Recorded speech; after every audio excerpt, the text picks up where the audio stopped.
right. Hello, everybody. We are here today to talk to Guerrilla Metropolitana, an awesome filmmaker, director, and writer. You might have heard his name in a few movies he's done, actually. We've got Darius, that was released in 2023 and is causing a little bit of controversy in the horror sphere. It's had massive reviews. Absolutely everybody is just falling to bits over it. And then I thought we might talk about Corporate Torment, which is currently doing the festival circuit. And I know it's been selected by people, which is excellent. Yeah, so how are you doing? Welcome. Thank you so much. Thank you, Del. Thank you. I'm trying to accumulate all the energy because in December I will be filming my second film, The Benefactress. So, I'm trying to, like a boxer, trying to train mentally, spiritually, physically, and everything, because this is going to be not only my second and final feature film, Yep. but also probably the most powerful punch Wow. I ever give. So yeah, I mean, it's like preparing to climb a mountain, Del, and the way my mind works, and I know you understand, because you're preparing what it will be, the book. My mind kind of floats in different places. I can talk to a person and think already ahead, and so my mind is already there. Yes. Making the film. My body is not ready yet. So it has to be the perfect equilibrium, mind, spirit, and body.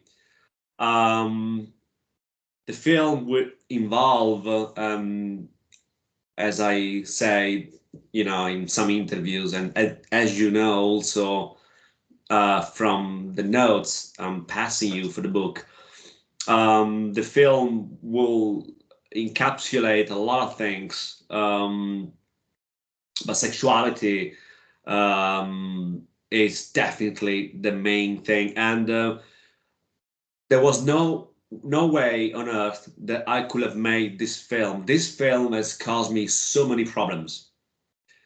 So many problems. I had threats from husbands of female candidates who wanted to work with me as performers in this film. I had husbands who threatened me.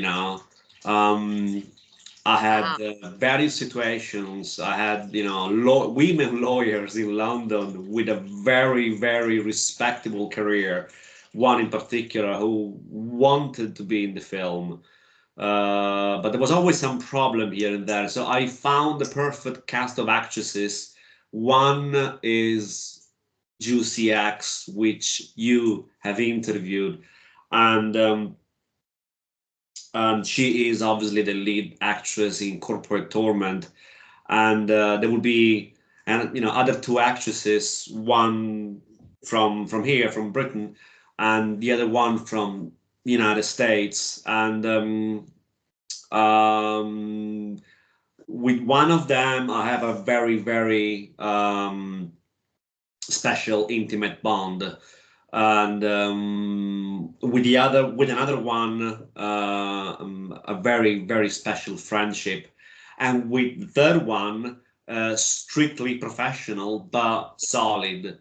So to to me, this is more like preparing myself to lock myself in a room inside this castle and preparing myself and my three heroines for the perfect orgy, which I have to be ready to turn them into what I want.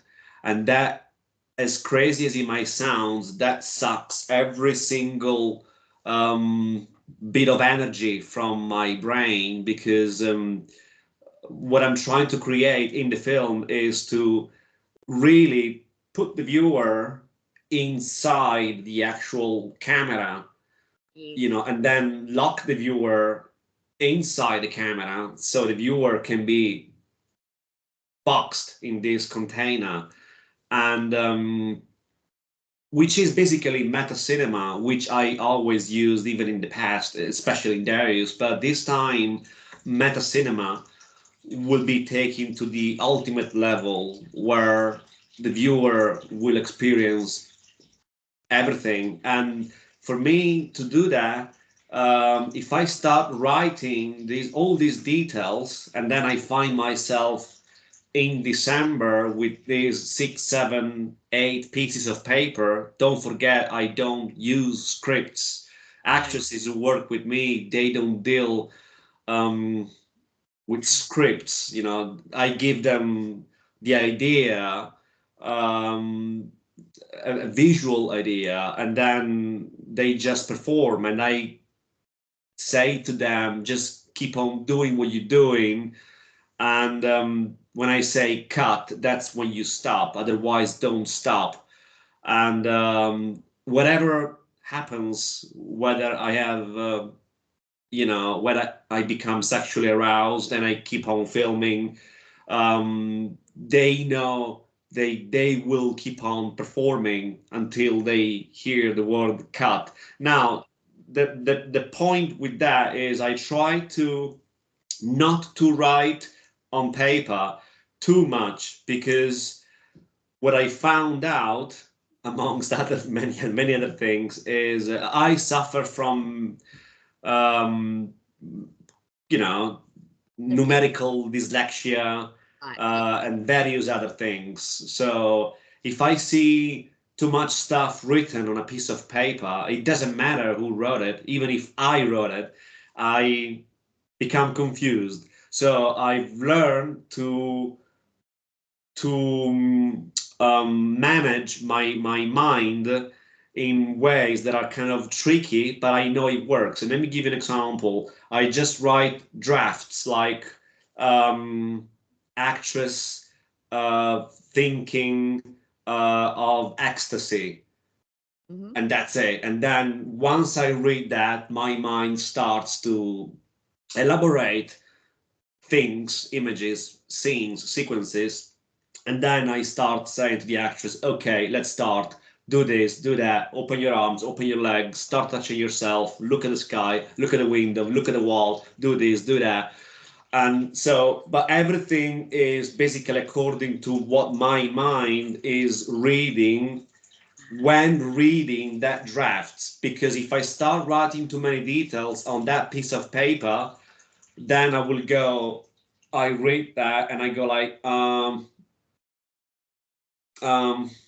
right, I just get lost, and I get lost very easily. That's why, well, I mean, I can only create the cinema I create. I could never create. I can create some, I can create difficult things, so to speak, difficult. I mean, very unusual stuff. But then if you ask me, can you do an ABC kind of story? I get lost. Words mean nothing to me, Del. They Right. mean absolutely nothing to me. I can look at you right now and I can have a universe of ideas, images, and fantasies, whatever, and I don't need you to talk.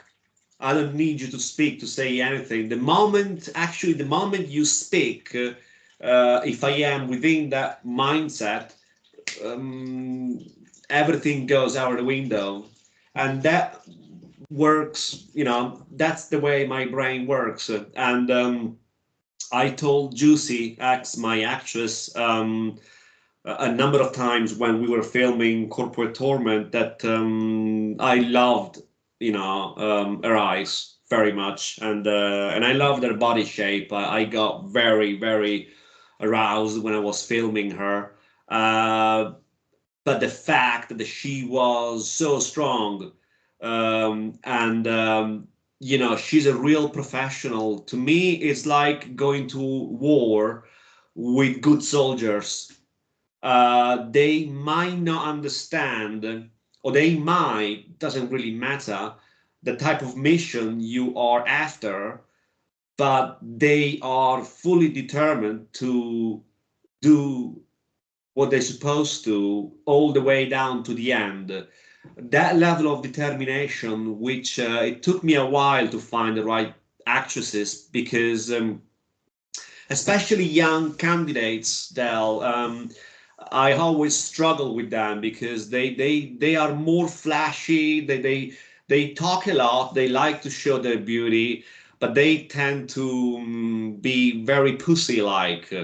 I found three mature women, way over 50s, who are not afraid to be dirty and to be unholy, to be renegade, and because this is, in my mind, this is the ultimate orgy, and there's no room for weakness. There is no room for weakness. I had a number of short horror films projects, which, as you know, never came to place, where I had, some candidates, male candidates, and the same thing applied for them. They understood my vision, and with some of them, we mutually agree to do it for real. And that is the level of, you see, the line between, some people call it fantasy or fiction or entertainment. To me, cinema is none of that. To me, cinema is creating an alternative world where I can select the people I want to lock myself in with and do together, according to my vision, whatever my creativity says. Not many actresses or actors are really willing to break the boundaries of morality, because they say, okay, but I'm married. This is not the normal protocol. If you're worried, you're not for me. Obviously, it's, I'm not referring to predatory behavior. That's not what I'm talking. It has to be a mutual thing, obviously. But, if I find an actress who's willing to go down that road in one way or another, she's for me. What I've noticed about your cinema is, the actresses are just phenomenal. You've managed to select Juicy X, say for example, Madame So. They're phenomenal actresses, and we're not talking about the shiny, beautiful people, Hollywood version. We're talking about women that are women. They're not afraid to be themselves. They're not afraid to have you direct them, even though you might be improvising at some stages. Like you said, your vision is it can kind of create itself on the same day as you're shooting at the same time, which is in itself phenomenal. I mean, that's not usual filmmaking, is it? I don't see myself. You see, I'm a filmmaker. Really, my mind really, it has more to do, in common with painting. Yes. I see a painting, I see you right now, I see anybody, and I start coloring your face in my head, uh, with some shadows on the left cheek, and then in my head I start fantasizing your hair. I'm gonna start, coloring them slightly yellow or yellowish, with some black and white expressionism, and this Wow. is happening as I am talking to you. That's why my battle with my brain, um, at times, I'm referring during the editing of Darius, the third breakdown that I had required clinical attention because my mind could not stop. It was like constantly elaborating, um, colors and movements and alteration of speed and sound, and it was like just too much, because Wow. my brain operates with that mode. So when I see an actress or when I see a woman, you see, even the definition of actress, what is an actress? I mean, I decide if a woman candidate, whether or not she has experience, I decide if she becomes an actress. Because you can be the most talented Hollywood actress, and to me, if I don't see what I want to see, to me, you're total garbage. I'm not attracted to standard beautiful women. I'm attracted, from real women, possibly uh, mature, with imperfections. Because don't forget, I never cast supermodels. I had the opportunity to do that. Even some, models in their 20s, 24, 25, they sent me nude pictures of them, and I say, look, you're beautiful, but I've seen so many of you. I don't get excited. I don't get hard. I don't get anything. To me, you're nothing. I need to let you go. Yeah. I wasn't nasty. I was polite, but that was pretty much the message. And then I find, for example, a woman on social media, has it happened, in fact, with no acting experience, and I saw her and I was like, and I started contacting her and I say, can we talk? And um, and that's when I start, really almost like a lion, really, going over her, and turning to an actress. Um, One of the actresses from the Benefactress, she never acted before, um, and I say to her, you don't have to do anything. You just need to let yourself go.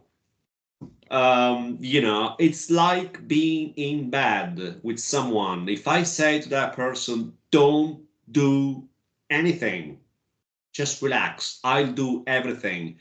That's exactly the same principle.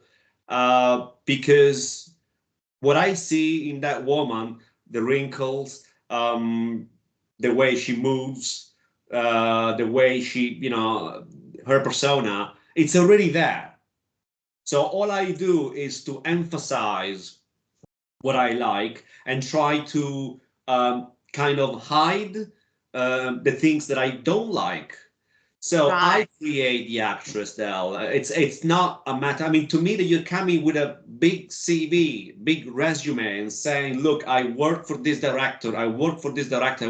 To me, which did happen, by the way. To me, that's toilet paper. I Yes. had almost an argument with one of the candidates. This was less than a year ago. She wanted to work with me from quite some time, and I think she was from Sheffield or something, somewhere in the north of England. An experienced actress, quite good looking in her 30s, and she saw my short films, and she was sending me all the titles of films where she's been in.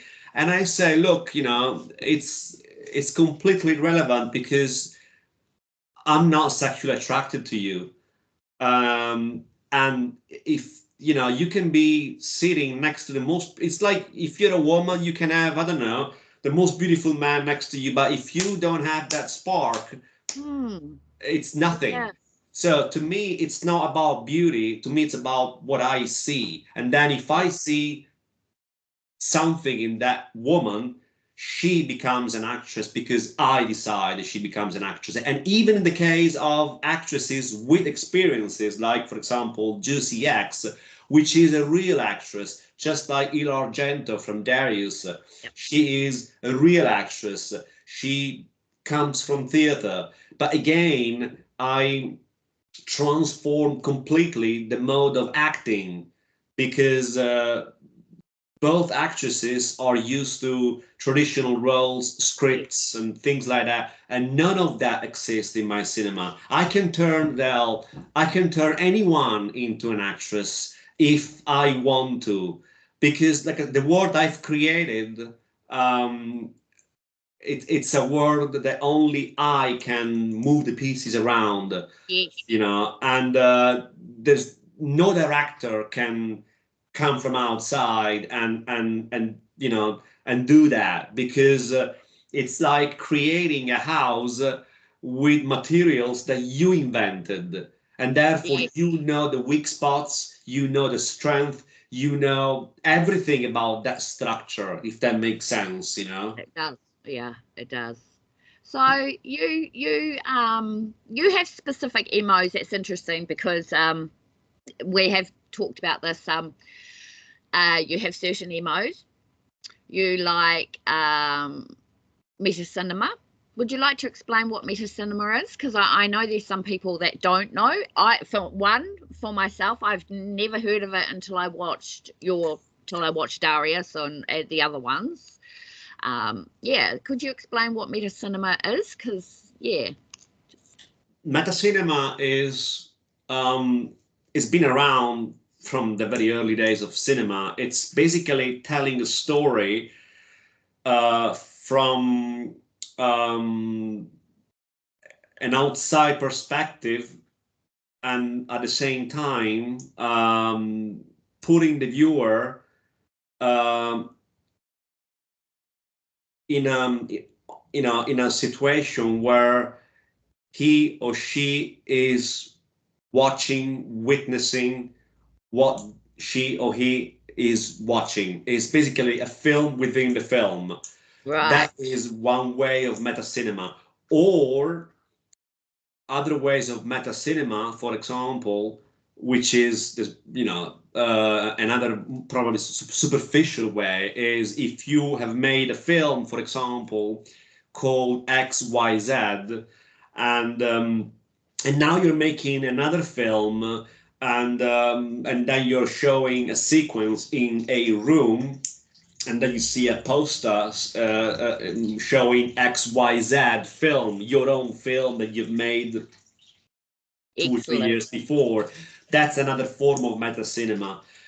Or some of the found footage films that you see, around. That's also a form of meta cinema, a story within the story, seen from an outside perspective. There's different ways of meta cinema.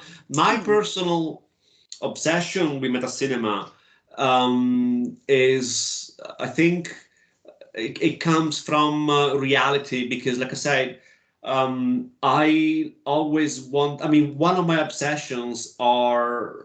many obsessions that I have is to go and visit old derelicts or abandoned railway sites. Here in Britain, there's many of them hidden in the countryside from the 60s or 70s, whatever. And when I have time, I like to go and visit these places, which are abandoned for the past 60, 70 years. And I when I go and see these places, I like to just pretend that I am filming, and with my hand I try to fake a camera, Yeah. and see what it's like to be like an outside body, like a fly, Yeah. you know, looking around, and then putting, imagine, okay, now I want the viewer who's, to experience what I experienced. So I put the viewer behind the camera, and I put myself behind the viewer to make sure that the viewer is watching through the camera that I put there what I'm watching. So I know it sounds crazy, but it's That's almost like interesting. a three-dimensional thing. It's like basically, okay, if I say to you, Del, okay, can you please look at this painting? And I put a painting right in front of you. And then I say, don't look at me, look at the painting. And then you start looking at the painting. And then I move slightly backwards and I start looking at you whilst you're looking at the painting. And then I place a camera behind me, which shows me looking at you as you're looking at the painting. So Wow. this relationship, which I always found fascinating, how can I put the viewer behind the image that they're looking at or watching in a way that it does look almost as if they are in the film. It's a process, It is. and that is what you see in Darius. Yeah. Wow. No, you're just excellent at doing that. It's amazing. The other thing is your guerrilla filmmaking. So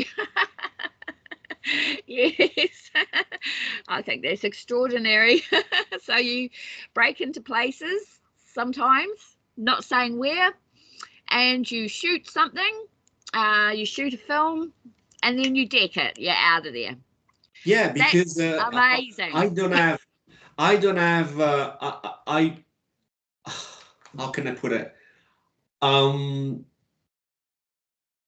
Again, that's on in one hand it's a virtue, in the other, hand is a limitation. Um, Yeah. I am one of those people that when they have um, the right moment, they explode in a volcano of creativity, and then nothing for long periods of time.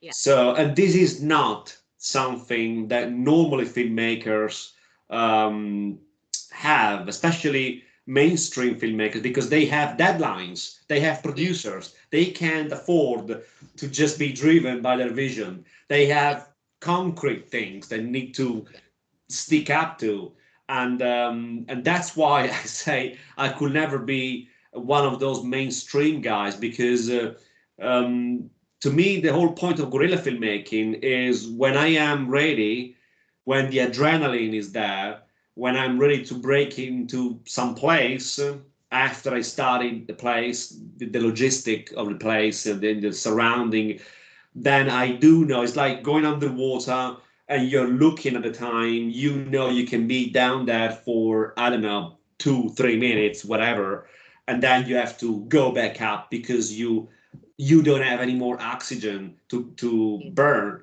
So it's the same for Darius. Many shots from the abandoned house, and I put the chrono watch and I have a couple of minutes to do the entire operation. And I went there, one shot. I put stuff on the floor, little girls' panties, little bottles there, and then I start shooting, and then with the camera, then I took everything back in the bag, climbed the fence, and just drove off in the middle of the night, and countryside. And to me was like, it's like a bank robbery. Yeah, I think that's the best metaphor. You do the bank robbery not when you're checking your calendar and say, "Oh, today is the day." No, you do it when your adrenaline is just the right level, Level. and Yeah. then you need 2 3 weeks to recuperate and find a normal balance with yourself. So that is again another way for me to express myself, because like I say, I don't believe in faking. I don't believe in You know, I mean, yeah, obviously there is always some, you know, fake stuff in cinema. I Yeah. mean, Darius, there's cannibalism, there's blood, and obviously that's all Yeah. fake. But Thank God for obviously, that. yeah. But I try to keep it as real, and I mean capital R, as Yeah. real as possible. Darius has moments. There's one moment in Darius where you see ejaculation, you know, on the screen, and that's me. That's the real thing, you know. You see women's parts, of the body, and that's real. You know, they are not fake or anything. So again, how far can I go? And I try, obviously, the things that I can do for real, like, murder and stuff, obviously that's all fake. But I try to extend, the possibility to achieve realism as much as possible. Yeah. And then when the editing starts, that's a new ball game. That's when the crafting, the painting, The like magic. images, and then I start doing the touch-ups here and there, and that's what the whole creation starts really, because filming is raw. At least in my case, it's raw, it's illegal, it's underground, it's different. The editing, it's the opposite. It's very crafty, it's very sophisticated, Yeah. and I remember having a debate. Well, no, a debate was more like, not a clash, but he was a film reviewer from Canada who obviously did not appreciate Darius, and he was saying this film looks so cheap. It looks like as if it was a Japanese video game from the 80s. And I said to him, this shows you how little you know about cinema, because there's more elaboration in Darius than in 97% of the films that you have seen in your entire pathetic life. Because in Darius, there are 2,000, close to 3,000 different sounds just in 1 hour and 2 minutes film, I mean, the editing assistant, Fabrizio Archibald Kane, alias Archibald Kane, um, at one point, after 6, 7, 8 months editing, he actually said to me, we need to stop. This is, the film is finished. Yeah. Yeah. Yeah. The Yeah. film is finished, Guerrilla. The film is finished. And yeah, otherwise I will still be doing the editing. So So yeah. you don't know when to finish. It's basically you would keep going if, say, your editor just said, look, it's perfect, it's absolutely perfect, but you just want to keep going. That's the perfectionist in you, right? Obsessive visionary, out of the box filmmaker. You definitely I've never seen anything like Darius in my life. That was the first introduction to you, Guerrilla Metropolitana. So I met you because you were sending them through to Horror Central, and I kept deleting them. Nope, decline. And then I just thought, oh God, I've got to have a look. I might regret this. And I had a look, and bang, that was it. That was like nothing I've ever seen before in my life. And the interesting thing, what I found is that I'm seeing a lot more females that are behind you in your filmmaking than men. Okay, you have Travis Bruce, there's Matt Brown, there's, oh God, so many other people, Phil Herman. There's loads of males out there that do appreciate the art form, even if they didn't click onto the storyline because it's a bit too deep perhaps for some men to grasp. We women, we get it, which is what I said on I had an interview with Travis Bruce, as you remember, and we were actually lost as into why females because we actually initially thought it would be the other way around, right? Men would love this, females would think it's absolutely terrible. How dare you do that with women? But it's actually turned itself on its head, and it's like, so the men are the ones generally who are like, oh my God, that's just no craft. It's black, blah, blah, blah, whatever crap. And then there's all these females coming aboard going, oh my God, you get us. How did you know that? How do you know? So how did you know that? Because you're a male, I know you've had quite an extraordinary life up to this point. How did you cotton on to this? Is a question I've always wanted to ask you. How do you know how women feel? My sexuality has a lot to do with that. And put it this way, Del, I feel a lot more comfortable talking to women. However, it is also true that obviously not all women are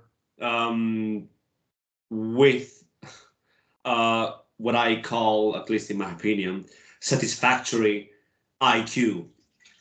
Yes. And I tend to be really more nasty with ignorant women, because my expectation from women, generally speaking, is a lot higher than men. Because I regard women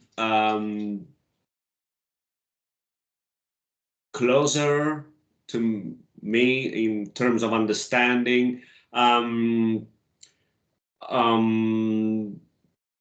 When I want to, I mean, like I said, with one of the actresses in the Benefactress, we share also, moments on video, and sometimes it's just a matter of wanting to get to know the other person better. Now, if you are a woman which reasons within formats, and you behave like a man, and let me be more clear, man you will expect to be stupid. When you see men who are not stupid, they become almost like exceptions, Right. and you notice them.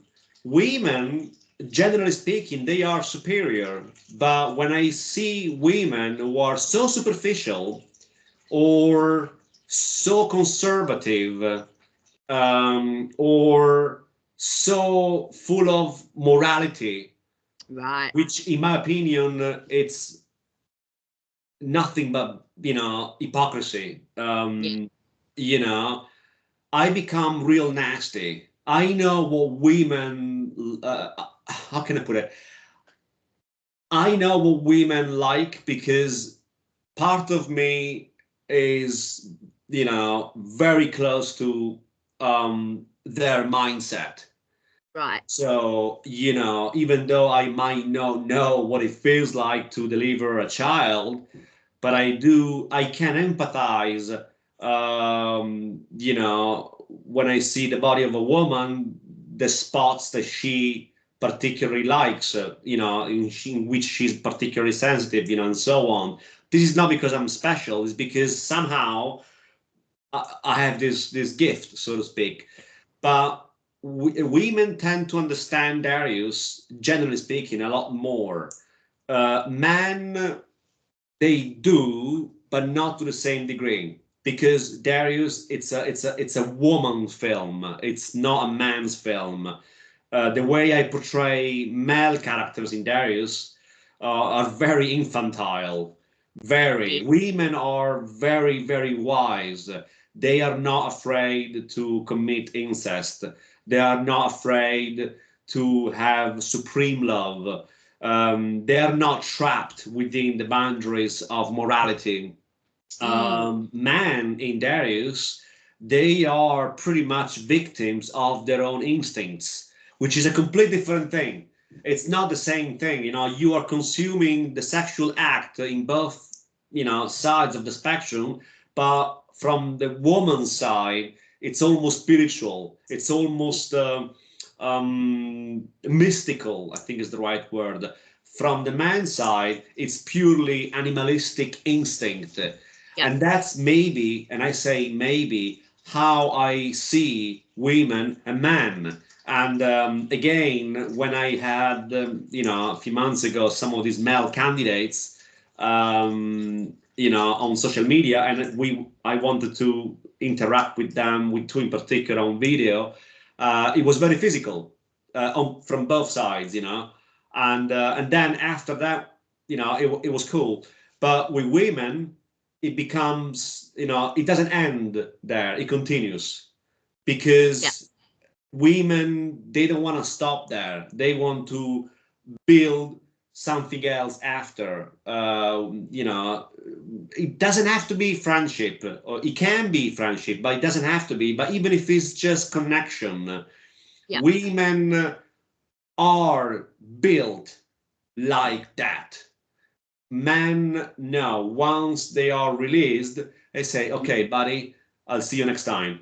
And that's fine by me, because I know how to deal with guys, because I'm a guy, but I also know how to deal with women, not because I'm a woman, but because there's part of me which can relate to women, perhaps better than some guys. I'm not saying I'm the only one. I'm sure there are other people out there, other guys like that, like me out there. But I am one of those guys that I can really connect with a woman very easily.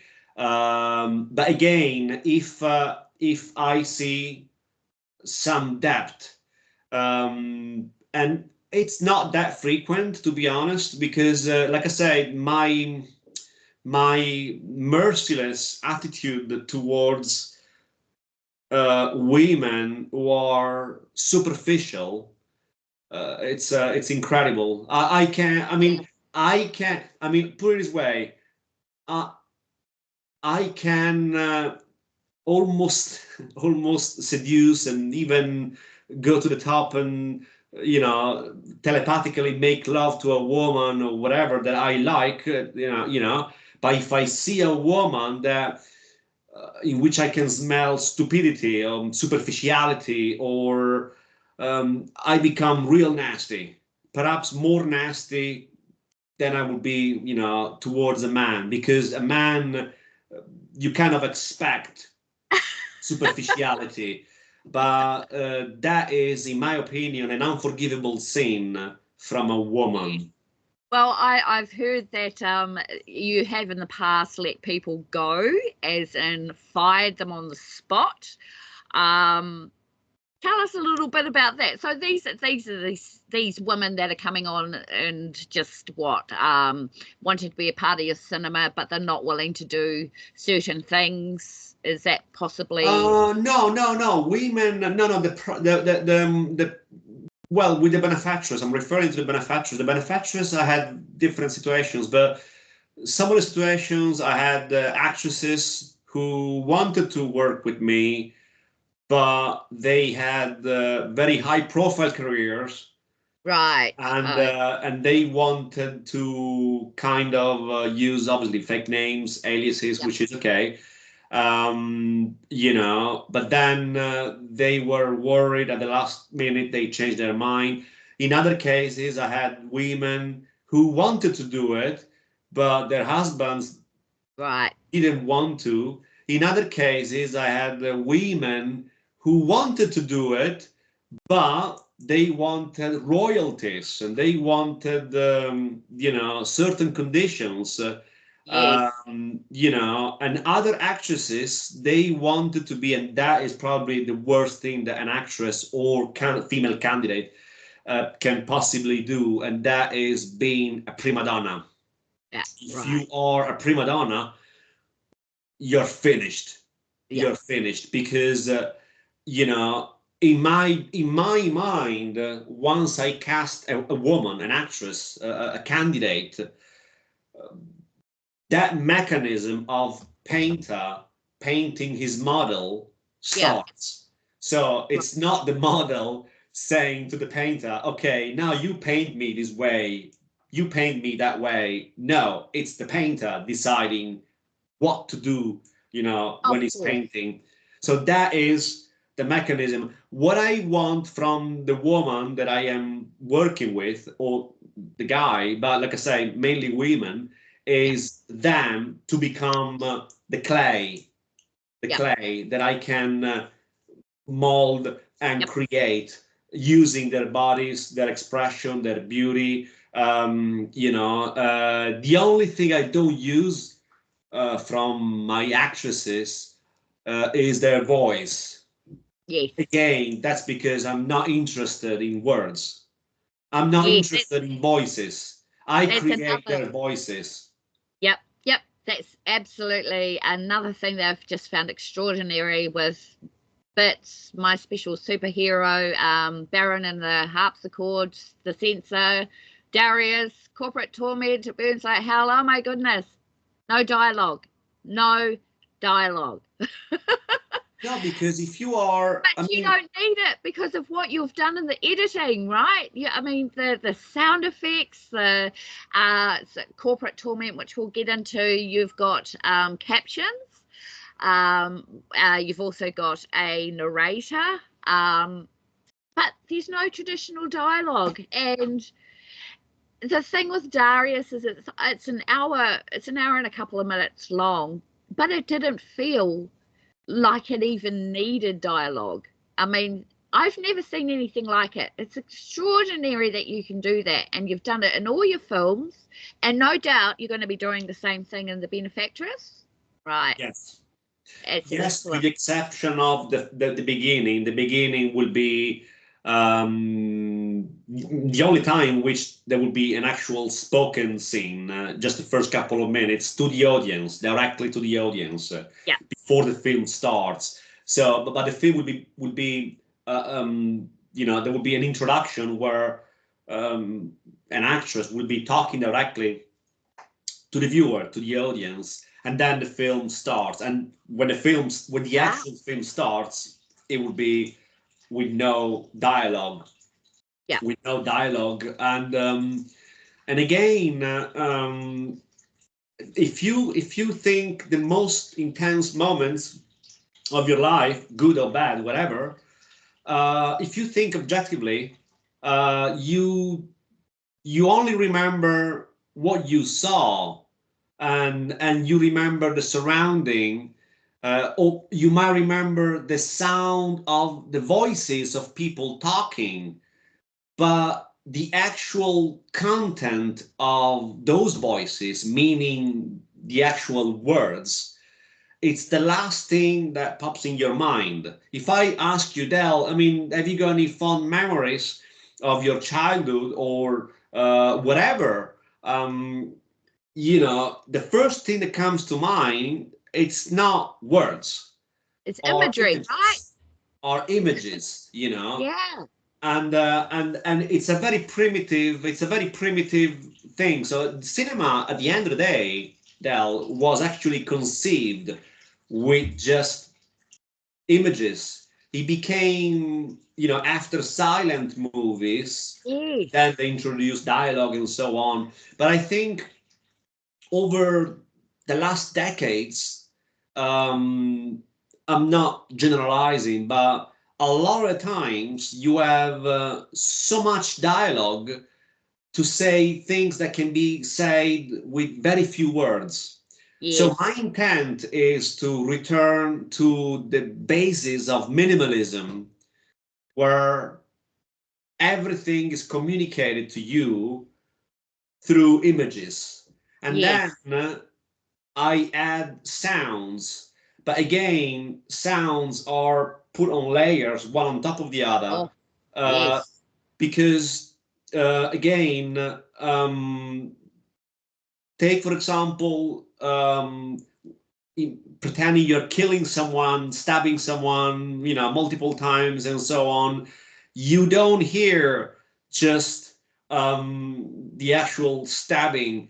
You hear, the other person screaming. Okay, you hear the person who is stabbing kind of breathing heavily, and then you hear that sloppy sound of the Yes. blade inflicting in the wounds and so on.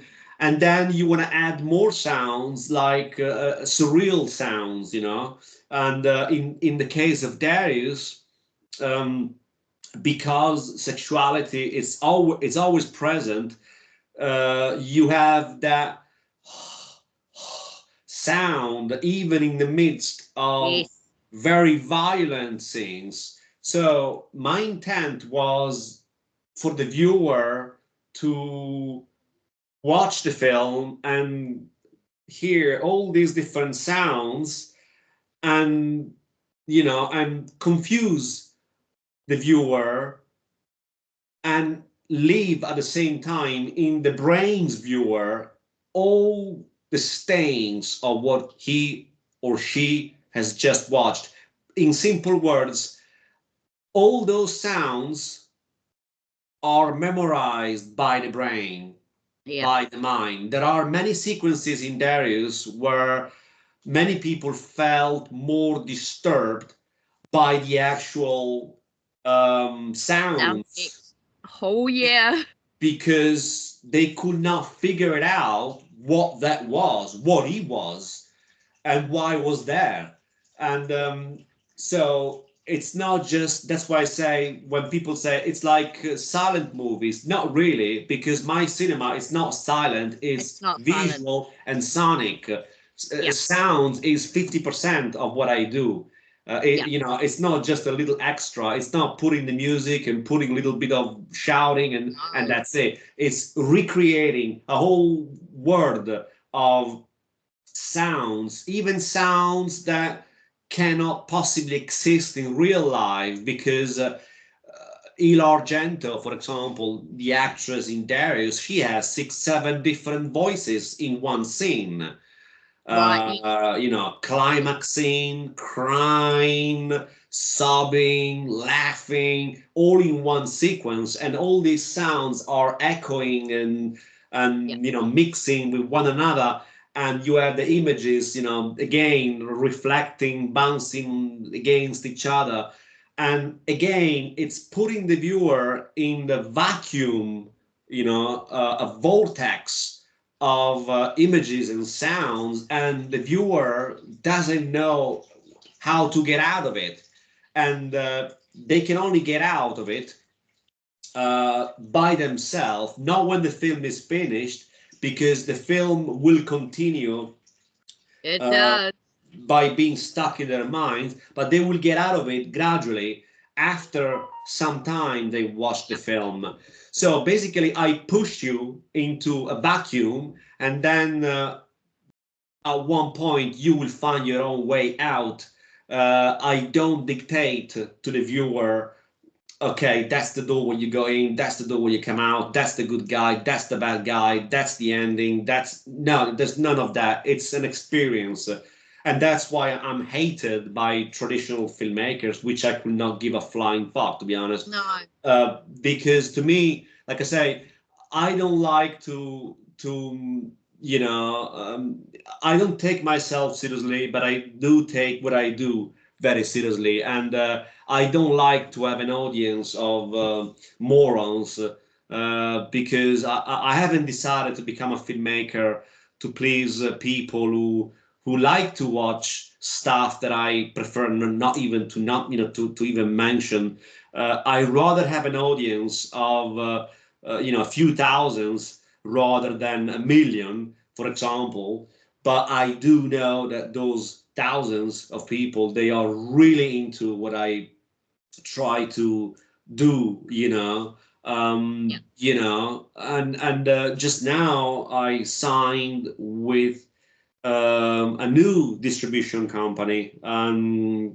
They are called Ultra Visual Films. They are a German distribution company, and Congratulations. thank you, thank you. And they bought the film for Germany, Switzerland, and Austria. And the two guys who run the company, Thomas and Nikolai, very solid guys, Germans, both of them.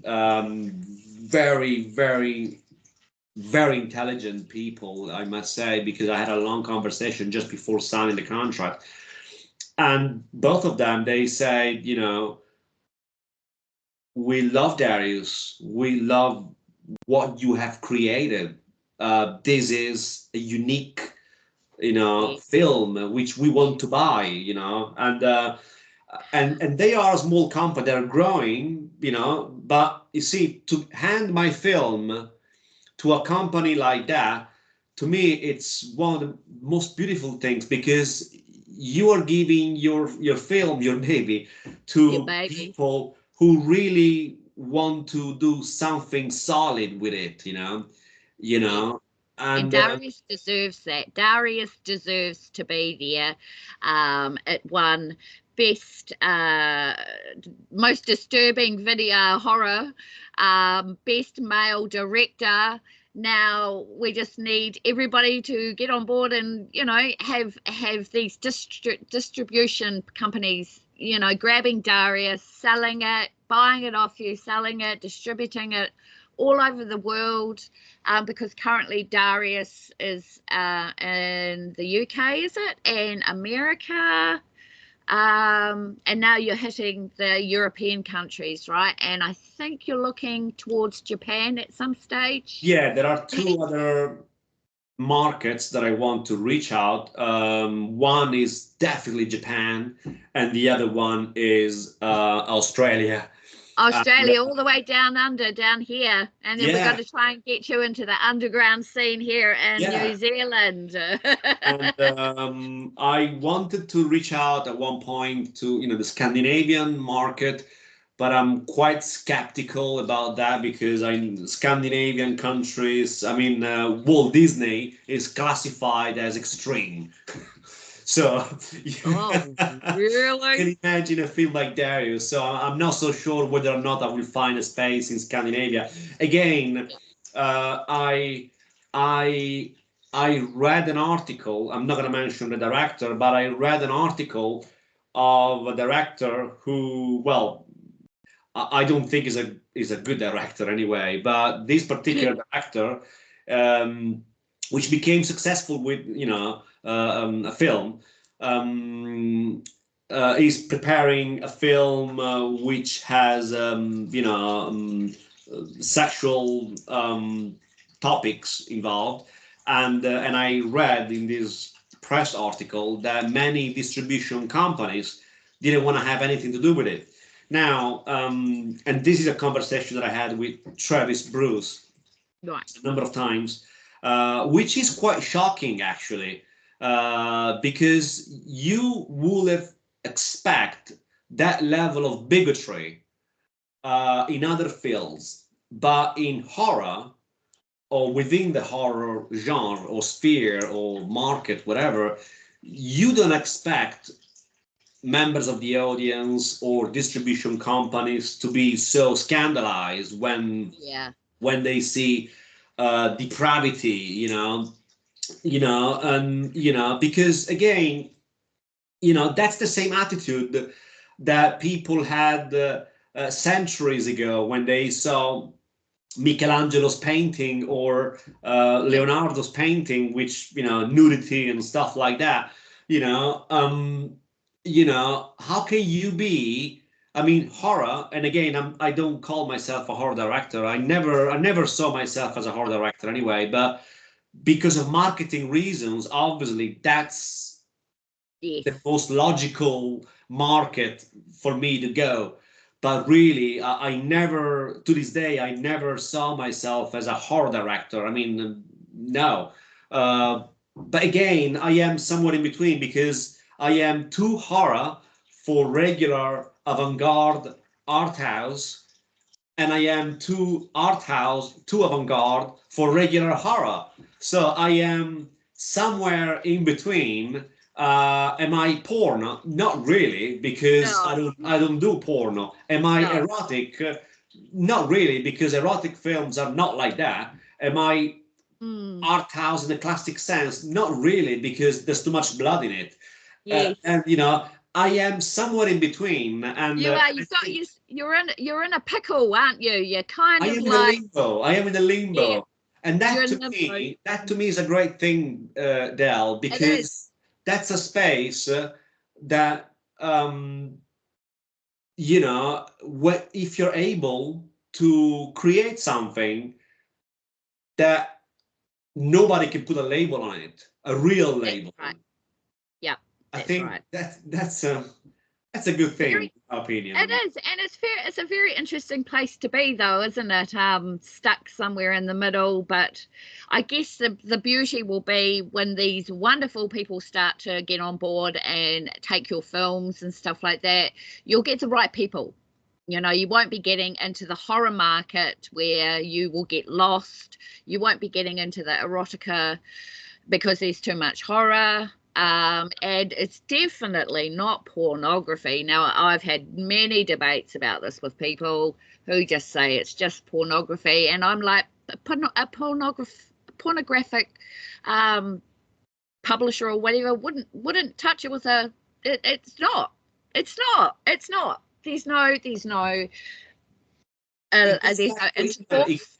it is ignorance, in my opinion, Del. It is. It is. It is ignorance because, I mean, I'm a Christian, you know, I'm a Christian, and Oh, yet that's that cool. doesn't stop me from being a free artist. I mean, I don't call myself artist either, but I use this word just to give you an idea. I like to call myself craftsman rather than artist. But you see, I mean, just because I'm a Christian, it doesn't mean that I can't share moments of intensity with another person during the making of the film, Yeah. uh, because you know we are spiritual creatures. We have fire. We have, you know, we are vibrant creatures.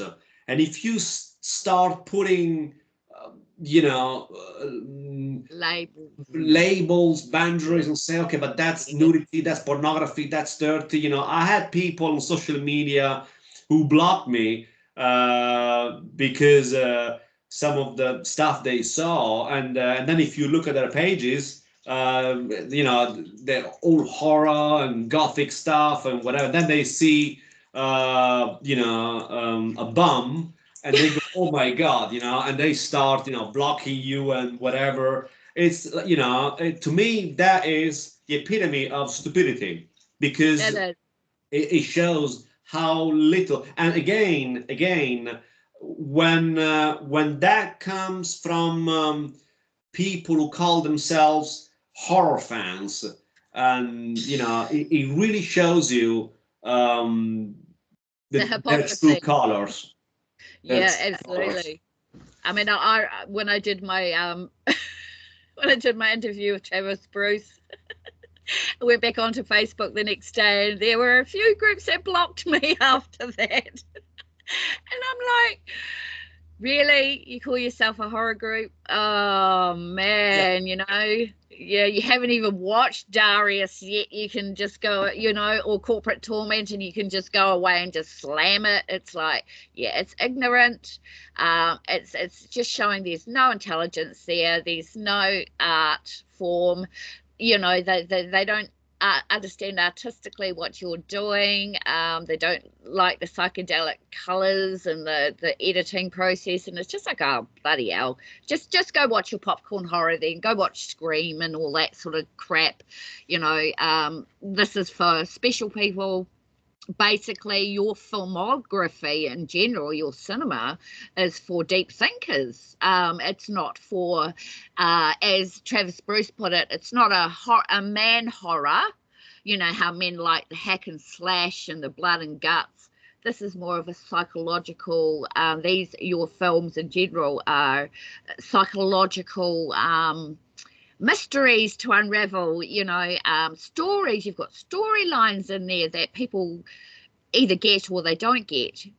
So, you've even got a blimmin', was it 4 minutes? A 4 minute short film? I mean, you can say so much in 4 minutes, Gorilla. It's amazing, and you don't even use dialogue.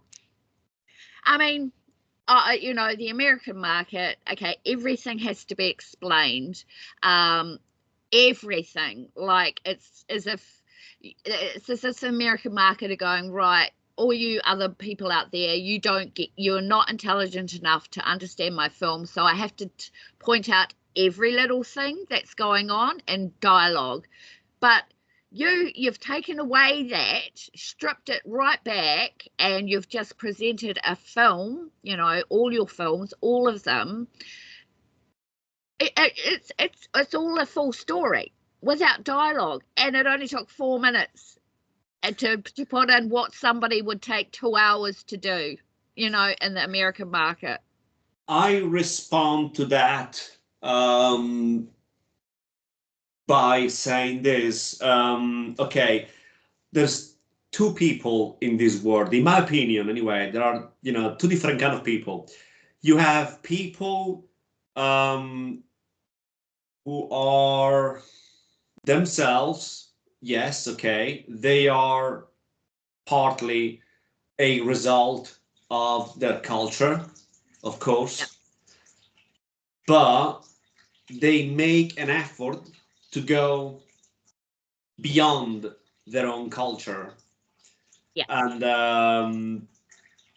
then you have those people, perhaps good people. I'm not saying bad people, but they are nothing more than their own culture. Nothing more, nothing less. People who work with me or people who like my cinema, they are beyond their culture, because the general, well, the general American culture, in theory, does not accept No. individuals like me, and yet the biggest number of fan base I have are from United States. Yes. But again, those are people who go beyond their Yes. culture. Yes. You know, with English people, I have many followers here in Britain, but again, they are not the typical British people. They go beyond being British, because if they are stuck in their own British mindset, I will be unacceptable according to their traditional standards, especially Yes. knowing how politically correct Britain is.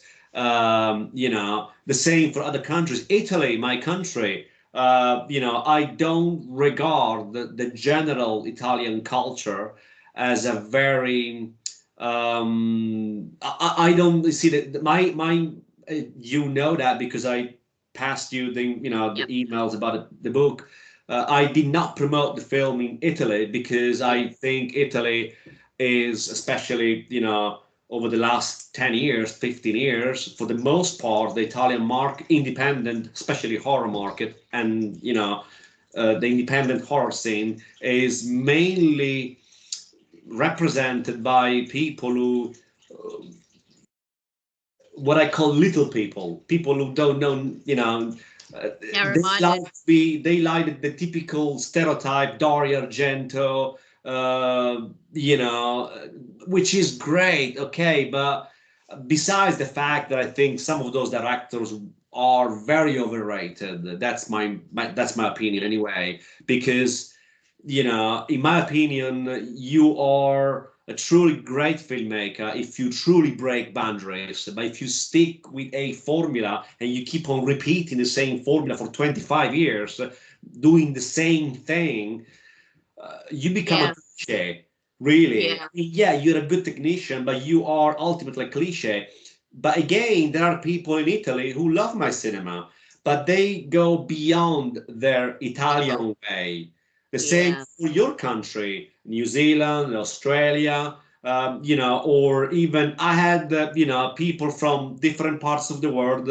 I have Indian guys, and, you know, who have developed a special friendship with me on, you know, on social media and video link and so on, and they love my cinema, and yet, according to their culture, what I do is consider unholy and whatever, but they go beyond their culture. So that's what I'm talking about. Yes. You know, I like my that. audience is only for people who go beyond their culture. If someone is nothing but just their own culture, uh, they they're never gonna like me. And to be honest with you, it's better that way Yes. because they're never gonna get it. They're never gonna get a film like Darius. Darius was made for people who want to say, okay, let me experience what it feels like to be doing this stuff, to kill, to eat human flesh, to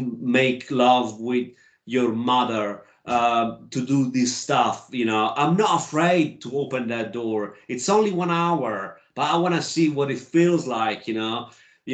Or you can have the opposite attitude. Oh, no, no, no, no, I'm not gonna go that. I'm not gonna enter that territory. It's dirty, it's unholy, it's if you are like that, you better stick to watch, quiz shows, and TV shows, and you get what you deserve. You stick to what you really are worth. Yeah.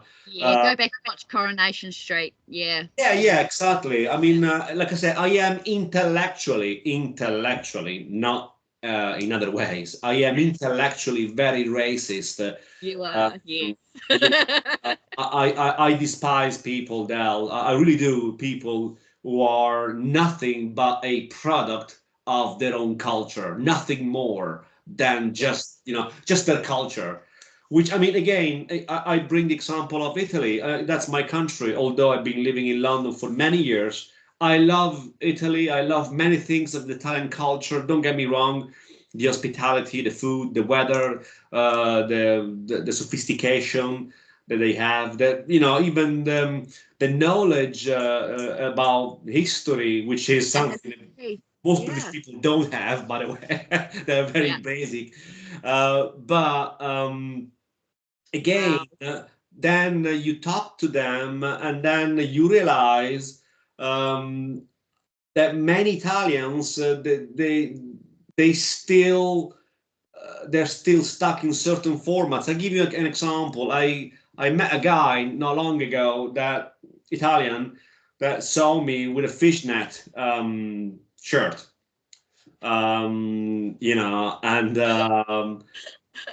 and he said, "Oh, I never saw a guy wearing that, And I said, "Well, this guy, is not particularly good looking." And I said, "Well, if you were probably better looking, you wearing one, And you know, but again, that's a very Italian thing, because even though they think, oh, maybe someone who dressed like that is definitely so and so and so and whatever, even if it's the case, what's the problem? But the point is, they are very close-minded, they're very Yeah. close-minded, I don't have any problem in exposing my body, No, you no, don't, do you? well, Yeah, especially in your films, you tend to do a lot of the exposing of yourself. yeah, Um, but see, there's no culture. There's no culture that accepts that. There's no culture not to my knowledge anyway. There's no culture in any no, country in the world that accepts that. And yet, if people get out of their culture, then they might be able to understand things that might be different, from stand. absolutely, Yeah. absolutely. And corporate torment, it burns like hell. Wowee. Should we get into that one? That one's doing the circuits at the moment, isn't it? And it's been selected by a few people. Do you? It's been selected by a few festivals, but Yep. that would be my last short film, Yep. and the idea is to put it on YouTube. I need to see how. Um, Otherwise, because of its sexual content, if that is not possible, because otherwise it would be blocked or whatever, Yep. I have to find some other way to have it available, perhaps putting it on DVD or whatever. Yep. But Corporate Torment, which in my opinion is, um, you see, Del, my journey as a filmmaker, started with bits, and Yeah. then there was a progression, a development of the craft, and in corporate torment, it's even more advanced than Darius, because I Yes. saw, when I was watching the short film, I saw details that I would have never put during the making of Darius. And that means only one thing. It means that my mind, without even realizing this, is going to the next stage of perfectionism, the next stage more advanced and that is quite dangerous for a person like me, because it's like feelings, it's like feeling what people feel, to an intense level. When it becomes too much, your Yes. brain explodes. Yeah. And corporate torment has so many details that Oh, when I yeah. was watching it, I thought, oh my God, did I do this? Did I create this? And I was deeply disturbed. I was deeply disturbed, and I felt almost like an outsider, because once the creation is done, then I return to a certain degree with feet on the ground, and then I Yeah. look at what I've done, and I go like, bloody hell, did I do this? It's like killing someone, actually, and that, but in a moment of madness, and then only later, when you are sitting in jail, you start thinking, oh my God, I don't remember anything. Did I do that? Did I do this?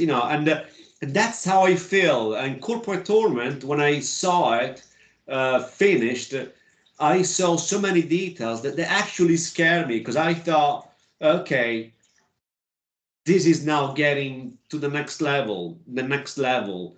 And in the benefactress now, that Oh, process is now, starting, and again, in corporate torment, which stars my new actress, Juicy X, um, there's so many moments where her performance, the way she moves her eyes, and I cannot. I mean, I really wanted the audience, and on this occasion, male audience, because corporate torment was, maybe not consciously, but was done in a way to really hit hard on a male audience, with the first part to seduce a male audience. The first part of corporate torment, you can even imagine a big banning sign saying, "Women, don't watch this. This is not for you." The very first part ah, of corporate torment. That first part of corporate torment, and I think you know the part that I'm talking about, that was not made for a female audience. wow. That was clearly my other side, Yeah. playing with male audiences. But Yeah. then the same audience that I've tried to seduce in some way, um, I want to finish them off Yeah. by showing them this woman, what happens to her, by showing the baby. So really, it's addressed mainly to a male audience. However, women in this short film can relate, simply because the actress Juicy X um, is portraying a character that all women, every single one of them on earth, they know that they can be potentially like that if they Yes. wanted to. There are Yes. no saints. You can choose not to be like her. But Yes. every woman is potentially able to be like that. They are able to have a position of power, they can be able to sexually provoke, an employee just for the pleasure of humiliating him. These are tools that women know they have. I think Some they choose. everyone's worked with a Hillary Rice. I tell you what, definitely. I've Yeah, worked with them before, so I got it. Travis got it. He's worked with yeah. people like that before. Yeah, exactly. So it's very relatable. And in fact, most of your films are. They're all relatable to something. To some degree, they're relatable to someone, and I've found them all relatable to me. So Yeah, yeah, Hillary but I might Rice be being a is a bit character. biased, but I'm Hillary telling the Rice is truth. a character that, you know, she can be anywhere. I mean, again, the problem that I have with this short film is that is very extreme. And my only fear is that I won't be able to put it on YouTube. So Yeah, if that would be the case, I have to find some other way to do it. And thank God is my last short film. And as you know, here in my drawer, I've got dozens and dozens of unfinished projects which will never be done. And some of them already had male candidates because a lot of my work, undone work, had male candidates, most of them with no acting experiences. yeah, So my direction, if I was going to continue after the Benefactress, just both was going to point more into the homo side, and because the explosion of femininity, women, is in the Benefactress. After the Benefactress, the remaining of my stories, which again I will never do because I need to preserve my sanity, they have most of them don't have women. They have male characters, that's me saying, okay, I explored women to the best of my ability. Now I'm going to explore man, yeah, and in some instances, literally, yeah, um, and again, but that doesn't. It's not going to happen because, like I say, and that's a good thing. Um, it's knowing that if you go beyond that point, you're gonna lose yourself, yeah, and I think that's the case with me. yeah, I made a very hard decision to think and say, okay, am I gonna be a filmmaker for many years to come and end up in a mental asylum because that's where yeah, I'm gonna go, or to draw a line and say, okay, I'm gonna do the best I can, but this is where I'm gonna stop. yeah. Um, Because and I still, Darius took a very big toll on you, didn't it? During the editing stages. I think you had what, 3 mental breakdowns and ended up in hospital, and yeah, yeah, yeah, yeah. The uh, third one was very, very severe. And in fact, I mean, during that period of time, I fired the future actresses of the Benefactress. I remember one morning, I just grabbed my phone and I had three actresses from Italy, yeah, which were found from the actress in Darius to star in my next film, The yeah, Benefactress. And plus, she found me other performers, female and male performers, for short films that I was going to do in Italy. Uh, Meaning flying to Italy, spend a few days there, and do all the material in 3 or 4 days, and then come yeah, back to Britain. And I remember one day, this was during yep, one of those moments of breakdowns where I just grabbed the phone and I remember sending a text message to every single person. Thanks very much, you're fired. Thanks very much, you're fired. Thanks very much, you're fired. Thanks very much, and I fired 20, 25 people in 3 seconds, literally. wow, So that was the state of mind where,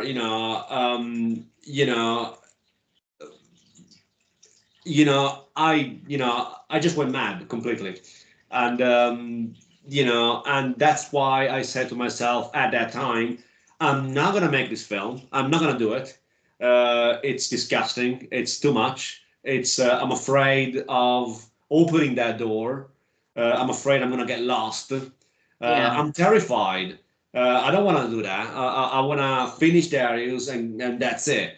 But Yeah. then I thought, okay, I still have things that I want to say, projects I want to do, and but people around me, my family, people who care for me, I have to find a balance. And at the end, I decided to do one more short film, which I've done, and it's not out yet, which is Corporate Torment, and then to do one second and final feature film, Feature film.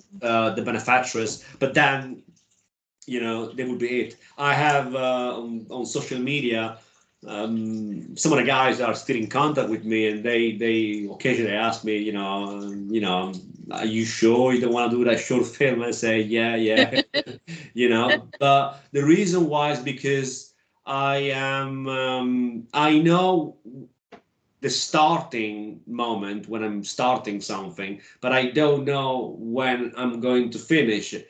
And Yeah. that's why it's a difficult balance, Del, because again, directors, they have camera operators, they have people responsible for the costume department, makeup department. They have a number of Okay. people. I Yeah. can't do that. I can No. only work by myself and have a technician, which in this case is Archibald Kane, Fabrizio, Yeah. in Italy online, who does technically every single thing I tell him to do.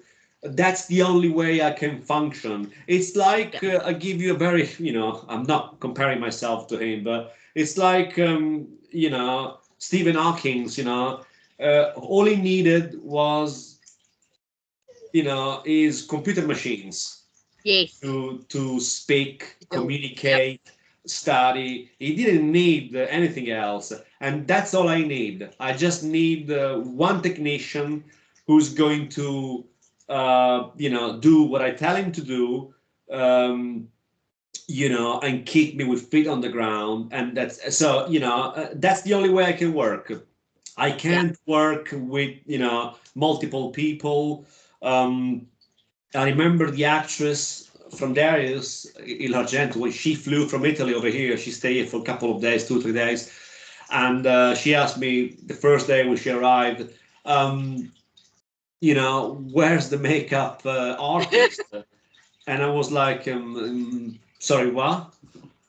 Yeah, the makeup artist. And I say, what makeup artist? Then it's just me and the assistant here present, and that's it. And because she was so used to the traditional Yes. way of working, when you have a number of people on the set, which is the right way. No, I mean that's the proper way. But Yes. I don't operate that way. I No. operate like, okay, come to my house, we're gonna start filming 15 hours non-stop. And I create the makeup through editing. I Yes. create everything through editing, and but because I need someone who is technically able to do what I tell him to do, I need, so but that's the only way I can actually work. Yeah. I can't work in a traditional fashion. I'm not a democratic person. I No. don't. Yeah. I don't believe in sharing. I don't believe in compromise. There's no compromise in my cinema. There's No. no compromise.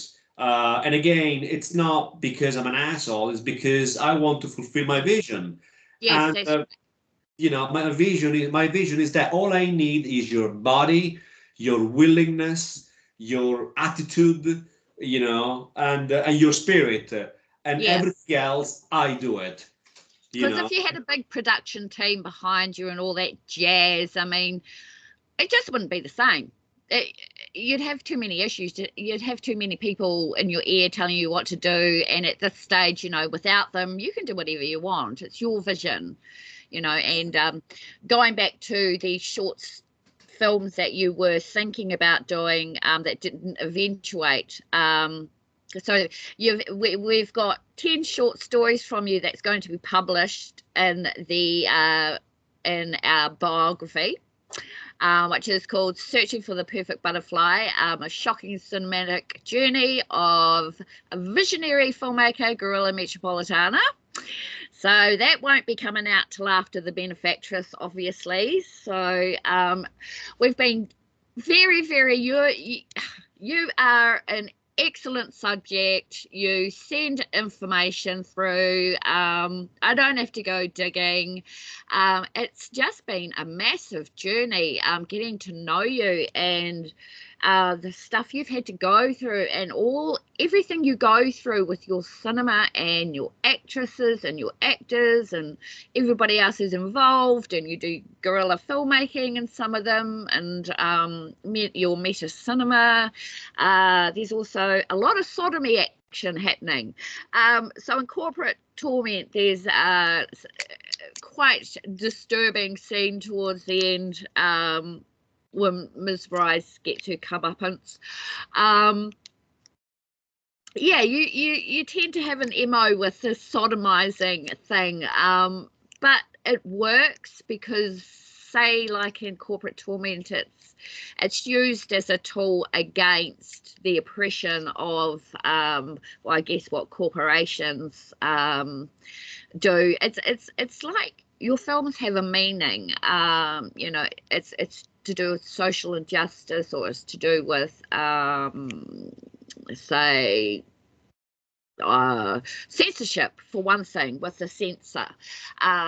So you do make very relevant points. So it's not like you're creating a piece of art house cinema that doesn't have a level of storytelling in it, a message, which is what I found in horror, because I'm going to say it's a horror.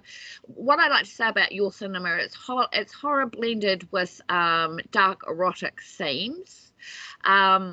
It's avant-garde, definitely art house, but it's also very extremely graphic when it comes to your horror sequences. I think the most frightening bit for me out of all of your films was the scene with the on the bed in Darius, and the maniac grabbing the intestines out of was it grandma or was it mum?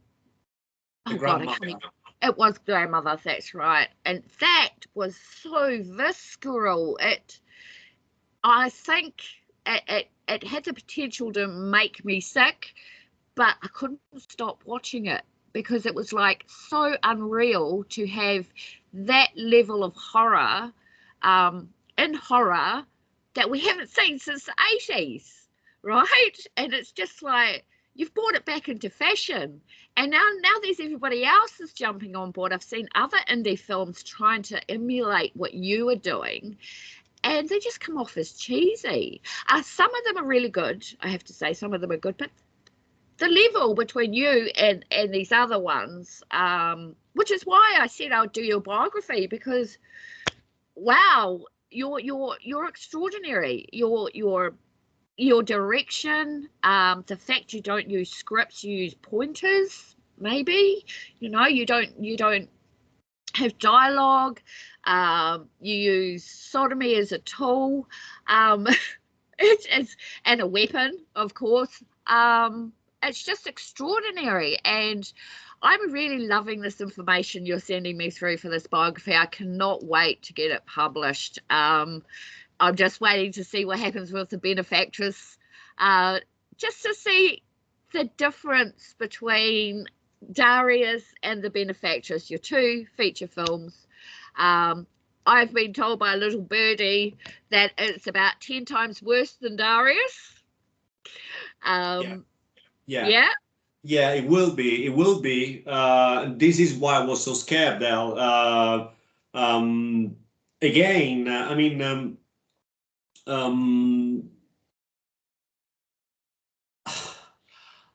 I wanted to be a filmmaker from a very long time, since I was a child, but I was always afraid of being a filmmaker, afraid of opening certain doors, because I knew if I would open certain doors, then I would go deeper and deeper and deeper. And I know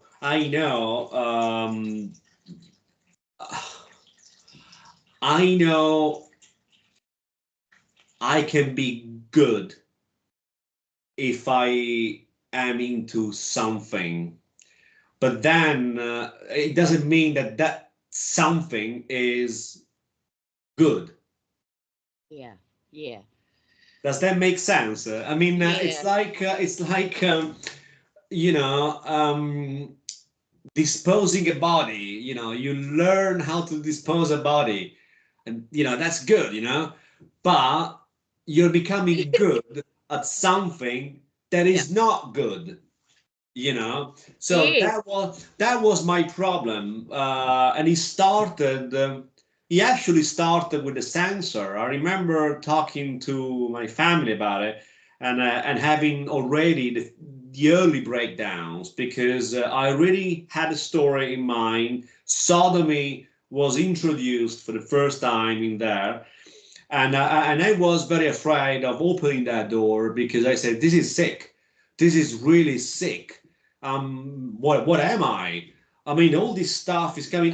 I was not comfortable. I gotta be honest. I mean, I, I was not comfortable with that stuff, and yet there was another side of me that was like saying to me, "Do it, do it, do it, do it, do it, do it, do it, craft it, make it better, do it, do it, do it." And I did. And then when I watched it, I was shocked. And then obviously when Darius came, that got multiplied. And Yeah. now with corporate torment, yes, but particularly now with the benefactress, all of those issues uh, have come back, and not now, but they did months ago, and that's why this project, I didn't really want to do it, because I said this is too much. And even people who are close to me, they say this is too much. This is way too much. And again, why do I want to do it? Yeah. the, Why? reas- the reason why I want to do it, in specifically in the benefactors, I can only say this without giving too many spoilers, Yeah. is because there's a hidden feeling of maybe disgust towards the hypocrisy of the film industry, a lot greater than what I thought. And this is maybe my natural way to say, you know what? I'm gonna show you what I truly feel about you, and I'm gonna do it in such a way that you will remember this film for the rest of your life, and you're gonna hate me for that. Oh So dear. that is my attitude. It's not like, oh, I'm gonna make a film, it's gonna be successful, it's gonna be great. No. And it's not even like, oh, I'm gonna shock people so they can be shocked. No, it's not even that. It's about showing to people, how I truly feel in this particular instance about the film industry. And I put in between also subjects that I wanted to tell with some of the short stories that I had in mind. One, as you know, is called The Landlady, which is about bigotry. Since I'm not going to do anything after the benefactress, I thought, okay, I hate bigotry. How can I put that subject into this film? And that's how the idea of the third character came about. Thinking, okay, I'm gonna attach that subject onto that character, and I'm gonna put it within the story, the frame of the film industry, and that's what I've done. So to demonize, I think is the best way to put it. To demonize the very type of people I hate, and put it in a film. And one of the things that members of the audience find interesting in my cinema, particularly, well, Darius, but in all of my works, they don't have any character where they can find some kind of consolation, Right. some kind of reassurance, some kind of no, it's like it's like being sexually attacked and you're screaming, shouting for help to a number of people around you, but they are actually worse than the person who is abusing you. So it's a very, very awkward situation for the viewer because the viewer doesn't know where to get out from that, Yeah. situation. In Darius, there's no character where you can find some kind of consolation No. because every person in that film is deeply disturbing. Mm. Some more than others, but then you realize, hang on a minute, even the victims are not so. They are victims, all right, But they're but not so innocent themselves, are they? That's the they are not nice people. They are no. not nice people. Just because they're victims, it doesn't mean that they are nice. And No. again, that is something that the human mind, naturally speaking, cannot accept. Yes. That's why we develop, doctors can confirm that, we develop in certain situations what they call the Stockholm syndrome, Yes. That's a because real thing. because the person cannot find anyone else. They choose their own attacker or their own Yeah. person who's doing them harm as their savior. You have Yes. situations like that during kidnappings or other crime, unfortunately, real stories. So in Darius, the viewer has no choice, but they say, since I cannot sympathize or empathize for anyone, I got no choice but to become one of these characters. And they Well, don't like that. interesting. Yes. Because just like in corporate torment, there's no ending in your films. Just like in your short stories, there's no ending. And I wouldn't say there's a cliffhanger. There's just no ending. And I like that because it's saying to me that this isn't a film. This is actually what is happening in real life. And there is no end because it continues on and on and on in the world. And just even that, just the mere fact that you don't have an ending is there's a resolution, possibly. There's no hope. There's no hope. And I think I like that because in mainstream films, we want conflict and we want resolution and we want everything all honky-dory, happy, everybody lives happily ever after. But in independent films, you can get away with a lot more things than you can, say, if you're under Universal Studios or whatever, the Hollywood that's falling apart at the moment. These little gems you've got, and they're just like this.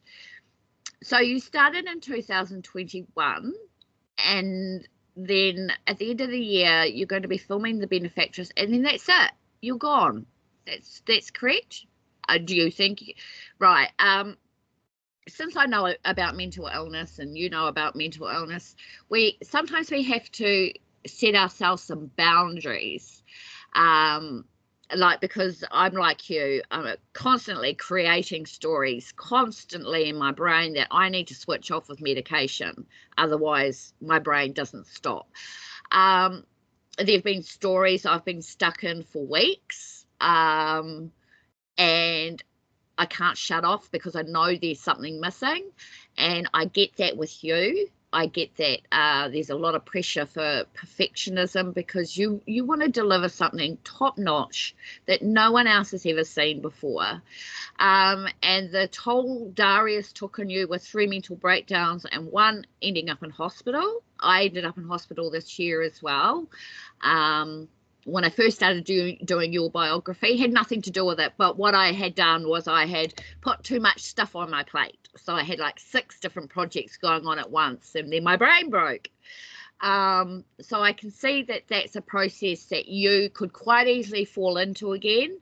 And I worry for you, because I'm a friend of yours, and I do worry for you. I do worry about your mental health, but I also know you've got, I'm going to choke up now. I also know that you've got a lot of people who love you surrounding you. And although I'd love you to continue filming, I hope Benefactress is it for you. I really do. I hope that from then you've had 5-6 years of expressing yourself, of letting the people know that things don't have to be done traditionally. You can go out of the box. You can push boundaries. You can make people feel disgusted. You can make people feel elation. And I really do hope that you do leave the scene, so that you can, live out the rest of your life in peace and happiness, knowing, because some of the information I've gathered from us just going through this biography, is that you've had problems with expressing yourself in the past, and you've found this as a real good outlet. What are you going to do when you're not filming to continue expressing yourself? You see, I mean, as crazy as it might sound,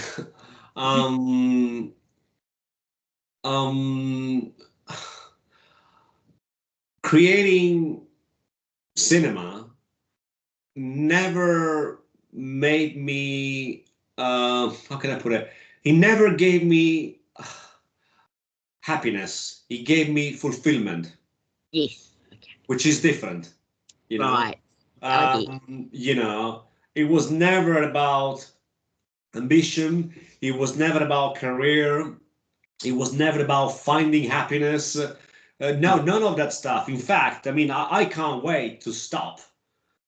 I know it sounds crazy, but I really look forward for the day where the Benefactress is finished. I will release a few more interviews. You will complete your book, and then I can disappear back to obscurity. I can't wait for that, because for me is this is for me the most intense period of my life, which doesn't mean the happiest. It means the most intense, which is different from being happy. You are happy when you are with your family. You are happy when you, I don't know, jogging or whatever.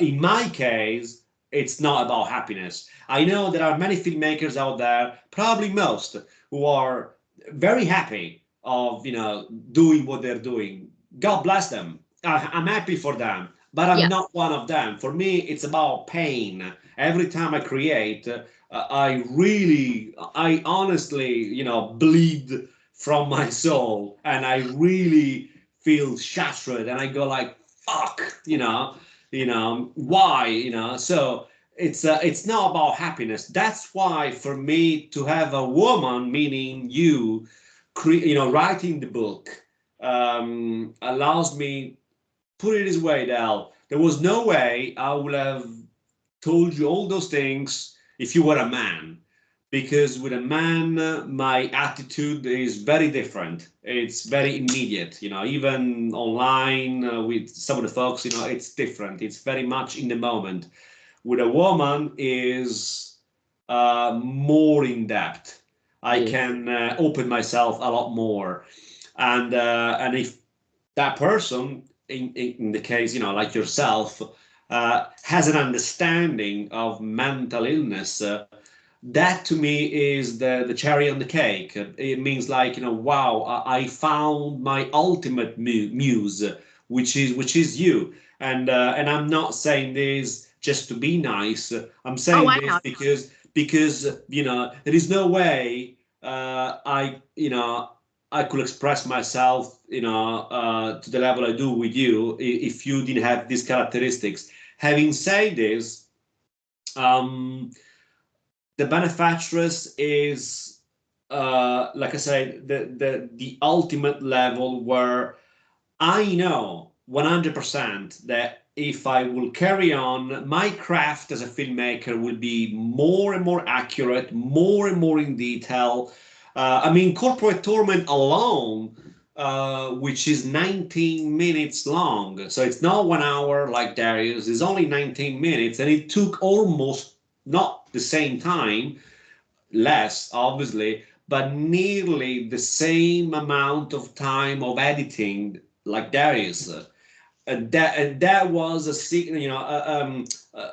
symptom when I thought, okay, if that is for a 19 minutes short film, I don't want to imagine the Benefactress, which would be like Darius, at least 1 hour, if not Yes. slightly more. So we're talking about probably a year of editing. Wow. And again, uh, because it's my last work, there's another mechanism in my head that says, and that is where I have to be very careful, Del. There's another side of me that says, okay, it's your last work, so we need to craft here as much as possible. We need to really work out the details. Uh, you know, Yep. you can't afford to do, you have to go way more than Darius because this Yep. is your last piece of filmmaking. So you've got to go all the way down. And in Darius, I mean, there's so much, like I said, there's more craft in Darius than in 80% of the films that are floating around. And the Benefactress will have a million times more the craft that we have in Darius Wow. because my intent, and that's the difficulty. The intent is to put the viewer inside the camera, which is something I did do already in Darius, yes, but I did even more in Corporate Torment. You Yeah. mentioned you mentioned the Salome sequence, and I take the viewer into the actual anus of the actress when you see my own penis entering, not in the real anus, obviously, but what you see is the real me in a substance, obviously, which through editing we managed to zoom in. And then through the elaboration, sounds and stuff like that, it did look through an alternation of sequences while she was being Yes. sodomized. Yes. It does look as so. Again, that was my attempt, I think successful, It to is. put the viewer into the anus of the actress, even though it wasn't the real Yeah. anus. But again, that was the intent. I wanted to put the viewer more into it. So that logic in the Benefactress is amplified times 10. So we're talking about the camera being inside the woman's body when things are happening. I appear in the film.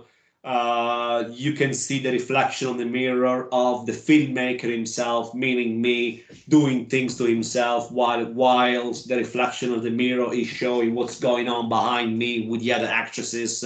So it's like the Oh, you've upped mirror. the ante.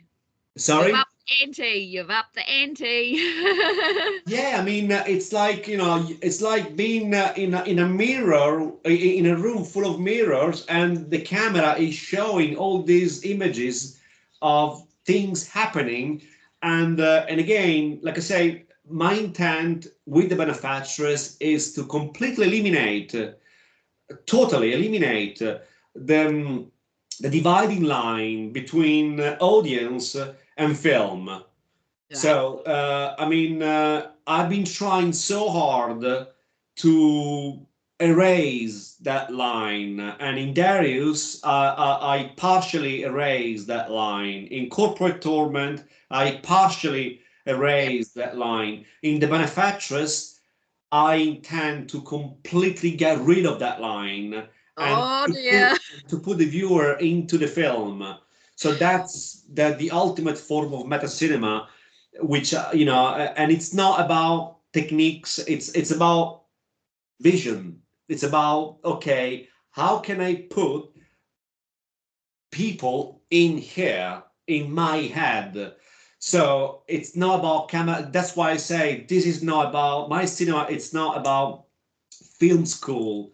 It's about my No. own vision, my own madness, and trying to copy and paste what's going on here onto the screen, transfer what I have here onto the screen, and again, and I will always be grateful for being able to do that, because that to me is creating something. You might want to call it artistic or not, whatever, but you can you can make a painting with your own vomit.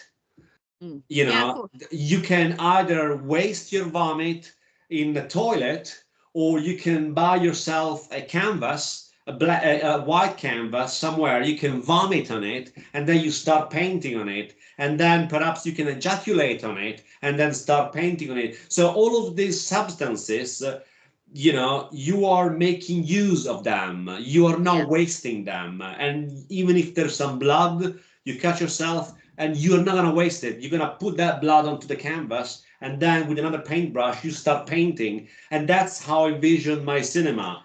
It's not about art school. It's not about how to use the paintbrush. Shall I use this color rather than that? No, it's about, do it now, how you feel it, and do it, before it gets dried. Because Yeah. once it gets dried, it's too late. Yeah. It becomes protocol, and I can't function with standard protocols. I had No. people, filmmakers, watching Darius and saying, you know, you tend to do 3/4 of shots, leaving a quarter of people's face out of the screen. That's a mistake, right? And I say, you don't understand. I decide Yes. what is a mistake. And if Yes. I decide that that's not a mistake, it is not a mistake, because I created a new set of rules. You have. Yeah, You have. And you you've know, also created a new genre of horror as well, really. You just, oh, I don't know. It's just all your films, especially Corporate Torment, I think. Corporate Torment was really disturbing, but also very relevant. I was going to say something, it's gone completely out of my head, but what I like is you've got a vision. Everything you do is, your attention to detail is sublime. There are no mistakes. Everything in your film is there for a reason. In all your films, there's nothing is missed. There's no missed opportunities. I think that's mostly what I love about it, is your attention to detail and your intents behind putting certain things in your films. Because when we look at other films and we think, well, why did you have that in there?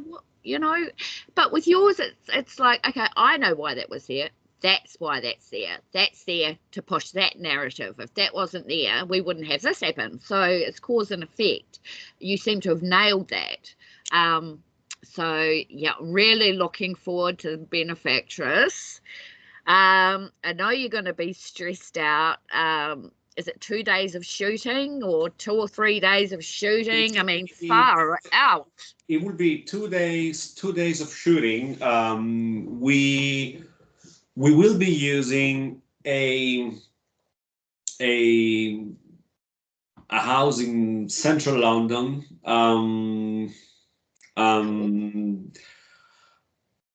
and the actresses and myself and the safety coordinator, a woman, will be there. We will be there.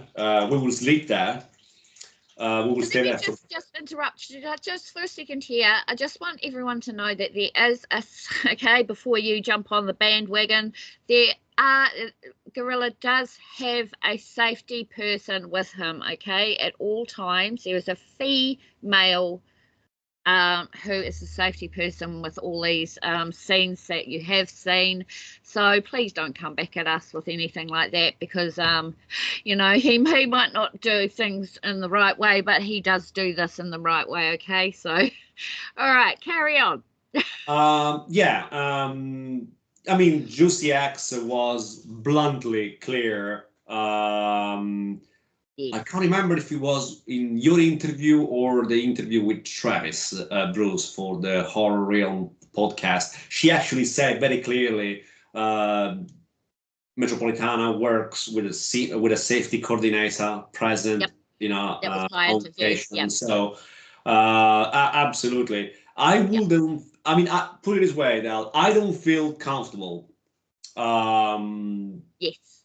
filming the stuff I film, especially with women, knowing that there is now a female safety coordinator. Because if I was a woman, I would feel very uncomfortable to be just with a filmmaker, Yeah. you know. And I have a sense, you know, of I don't even know what to call it, but you know, I just could not do it.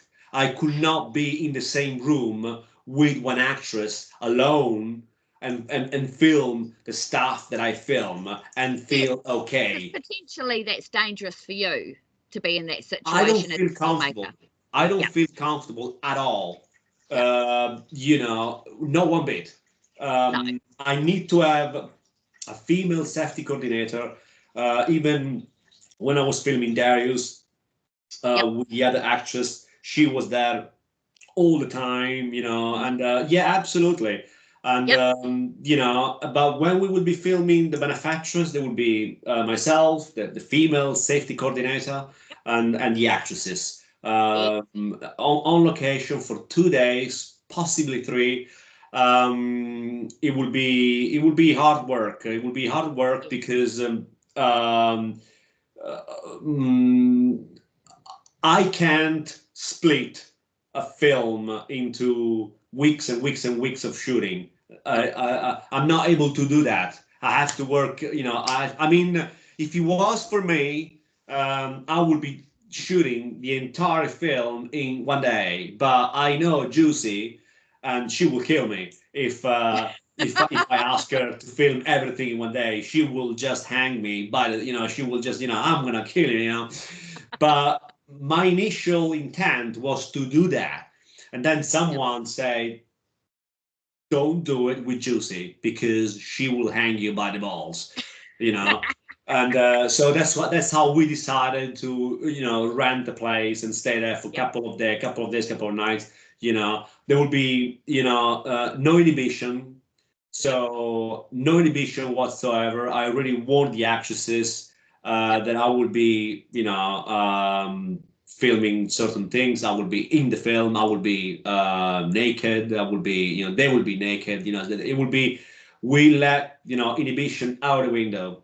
There will be, like Yep. I said, a safety coordinator present, and we will be shooting. I wouldn't say I'm not gonna say non-stop. There will be breaks in between, Yep. but we will be working until 3 or 4 o'clock, possibly 5 o'clock in the morning, and then sleep a few hours, wake up in the morning, have breakfast, you know, and then keep on shooting and until I have all the material that I can then send to the editing assistant, which is in Italy. And yeah, but then, like I say, it would be 2 intense days because um, um, everything has to be uh, captured within that environment. Let Yes. me be more clear. I uh, I am obsessed with the concept of vibrations within a household. Right. Yep. I like claustrophobic stories. I like the idea of me and a bunch of people in the same room filming, and everything is told within that room or rooms, but household. Um, Even in the past, when I've shot sequences outdoors, um, they are mainly for background. Yes. The important stuff that I always tell as a filmmaker in every work of mine happen in sequences that are shot within a household. Yep. All the violence, all the perversion, all the twists and everything, because um, I like the idea of it's like me calling you, Del, and say, okay, let's watch a film, and then I put a chair in between, a football field, perhaps empty, and I put a screen in front of you, and you watch the film. But I know you're gonna be distracted by the sounds of birds, chirping, or the sounds of a train, perhaps going nearby. I want you to have full attention. So instead of showing you a film like a driving kind of thing outside, outdoors, I'm gonna take you and put you in a room where you hear no noise whatsoever, and your attention is fully focused on that. So Yep. the same kind of logic happens when I create. I like the idea of locking myself with the actresses in this household and close the door and say, okay, ladies, we're gonna be one thing now for 2 days, and Yep. everything will be live recording, and we're gonna film this, and they know this is an experience they will only have once in their lifetime. Yes.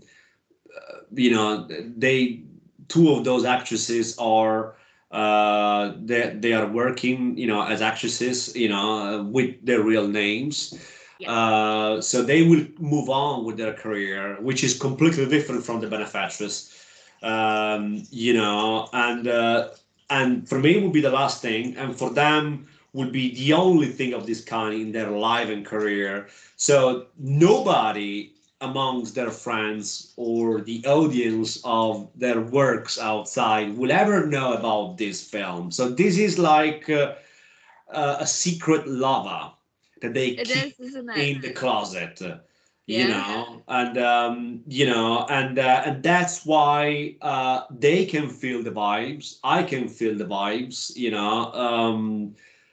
Sometimes literally physically I can really be excited about this without getting into details, and I even told them about this. I say I might be particularly excited when I film this scene, and they know already, and but they know there is no danger because they know me Yep. anyway, and they Yep. know I am extremely professional, but I'm also very driven Yes. by physicality.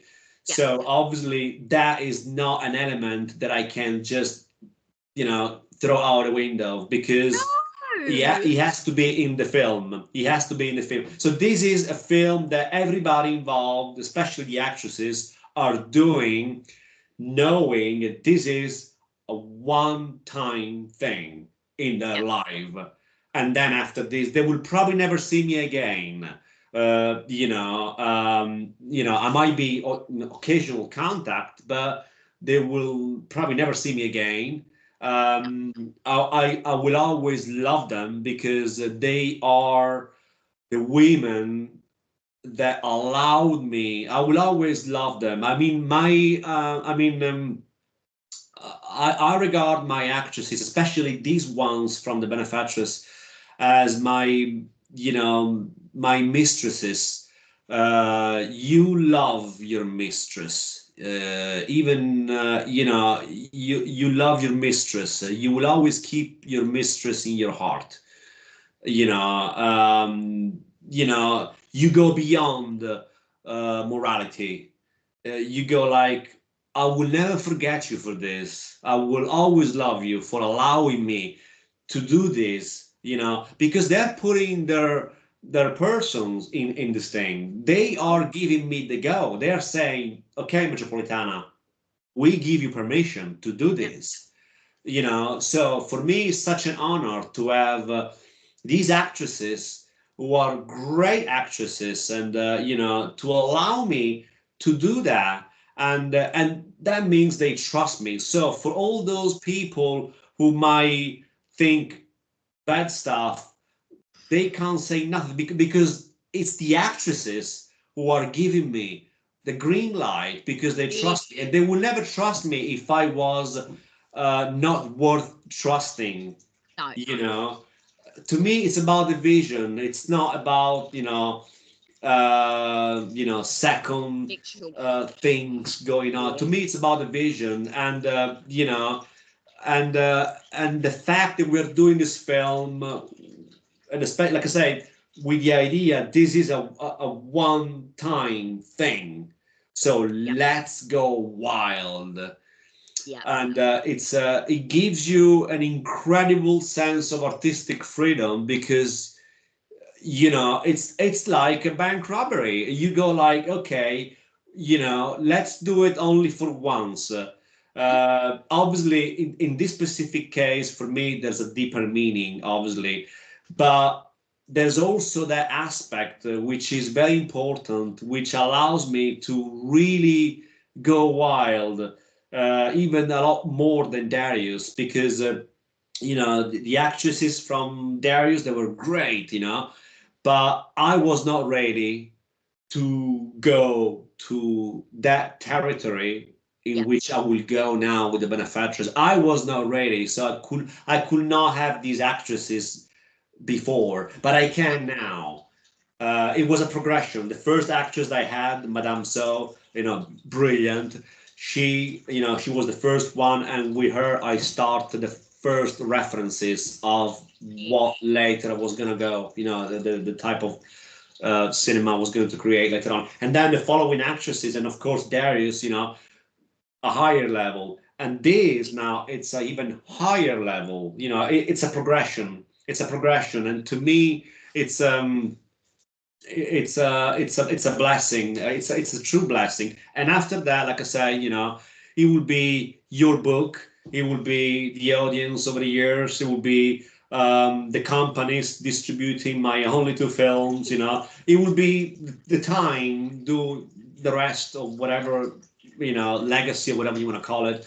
There will be of my cinema. I'm not after glory. I'm after artistic satisfaction, I think is the best way to put it. Because I don't want to be noticed by a famous producer who's going to say to me, okay, we like your stuff. We signed you a contract. You're going to work for us now, and you're going to do what we tell you to do, because that will be the end of it. That will be the end of it. It will never work, Dal. It will never work. It will never work, because I can't take orders. I can't take orders, and I can't compromise. That's again, I burnt many bridges.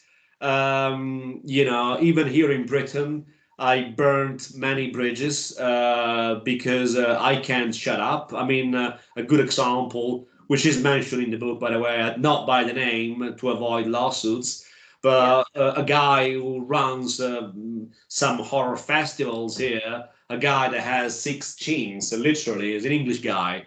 He is as ugly like a fucking lizard. But he's got connections, he's got connections, and he said, I'm gonna make sure that here in the UK, you're never gonna blah blah blah blah blah blah blah. And I say to him, you know what, I'm I'm gonna do it, and the film is selling in the UK on Amazon, and and is getting noticed in the UK as well. So again, I don't give a damn. I don't kiss arses, and No. in order to have the big opportunity, because that's not what I'm after. I'm not after. I'm after artistic satisfaction. I think the best way to put it is artistic satisfaction. And then, if there would be people over the years um, appreciating what I've done, that's good. There are people now who are showing appreciation. That's good. But again, that's not the reason why I do it. I do No. it. I mean, you can dance in front of a mirror.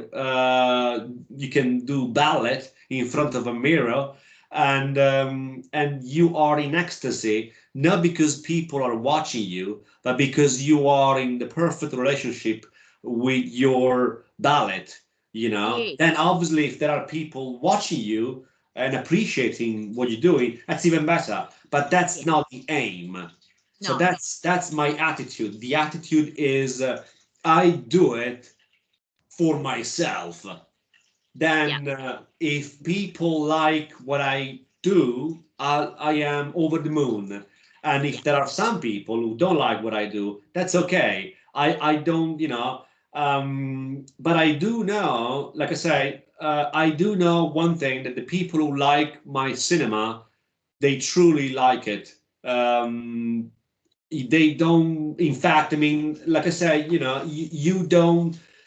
don't go to bed with someone which has certain physical characteristics unless you really want to, and Yeah. you do it because you really want to. And the same is for people who like my work. Yeah. They really like my work, and like I say, to me, that's the biggest thing. But ultimately, it's not the reason why I do what I do. I No. do what I do to express myself, not to have Yeah. um, that clapping at the end, and that's why my disgust is very strong, especially towards filmmakers who you can clearly see that they are after the spotlights. Of course. I mean, I also have people. I mean, I have a number of people who manage my social media now for promotional work, and they are posting stuff all around. So that's marketing, publicity, whatever. But there's a difference between that Yes. and and make films because you want to be again in under the spotlights or Yeah. shock people just for the sake of it. And especially in the horror genre, you can clearly see when a film is made purely because the people behind, they wanted to shock. There's nothing. I mean, it's very. I mean, I don't know. I don't think of myself as a particular intelligent guy. I think I'm pretty average. And if I can understand that, I think anyone can. I think people can understand when they're watching a film where behind that film there's nothing but just gratuitous shock value, gore, or Yeah. violence. You can sense it. I mean, Yeah. you don't have to be a genius to understand that. And I mean, Darius, really, if you count the gory scenes, there are only two or three, really, and they Yes. are towards the end. It's not about that. Darius is not about blood. It's about everything else, but not that. Yeah. And yet people are more disturbed with Darius than by watching most of the horror stuff that is around. Again, and to me, it's about wanting to say something, really, because if you're just there to shock people, or create another cliche film, I think that's where my hatred for the Benefactress, which has become the film The Benefactress, came from. It came from um, from that, I mean, I demonize my own self in the film. The film, talking about meta cinema, the film includes the director of the film. He includes Guerrilla Metropolitana, and he doesn't show Guerrilla Metropolitana in a good light. He shows him as a fucking hypocrite who, for a contract, is willing to make a shock film. You know, so I am putting myself in those shoes. I am saying to the viewer, to the audience, I'm not a guru. I'm just another hypocrite. Right. Only, you know, I am telling you that I am one. They're not. Yeah. That's the only difference. You know, that's the only difference. You know, the difference is I am telling you I am one, you know, and they are not. You know, and not only that, I'm going to make an attempt to make something, I'm not going to say artistic, but crafty out of this. I'm going to show you that even hypocrisy can be crafty. Yes. So it's really a triple meaning behind it. And again, it's all meta cinema. It's what's behind that image, what's behind that meaning, what's behind that, what it's trying to say, which is you know, even mentioned in some ways in Darius, because in Darius, during the final killings, you have these things appearing on the screen. Who's Darius? Who's Darius? Who's Darius? You know, and you know, am I playing with the audience? Maybe yes, maybe not.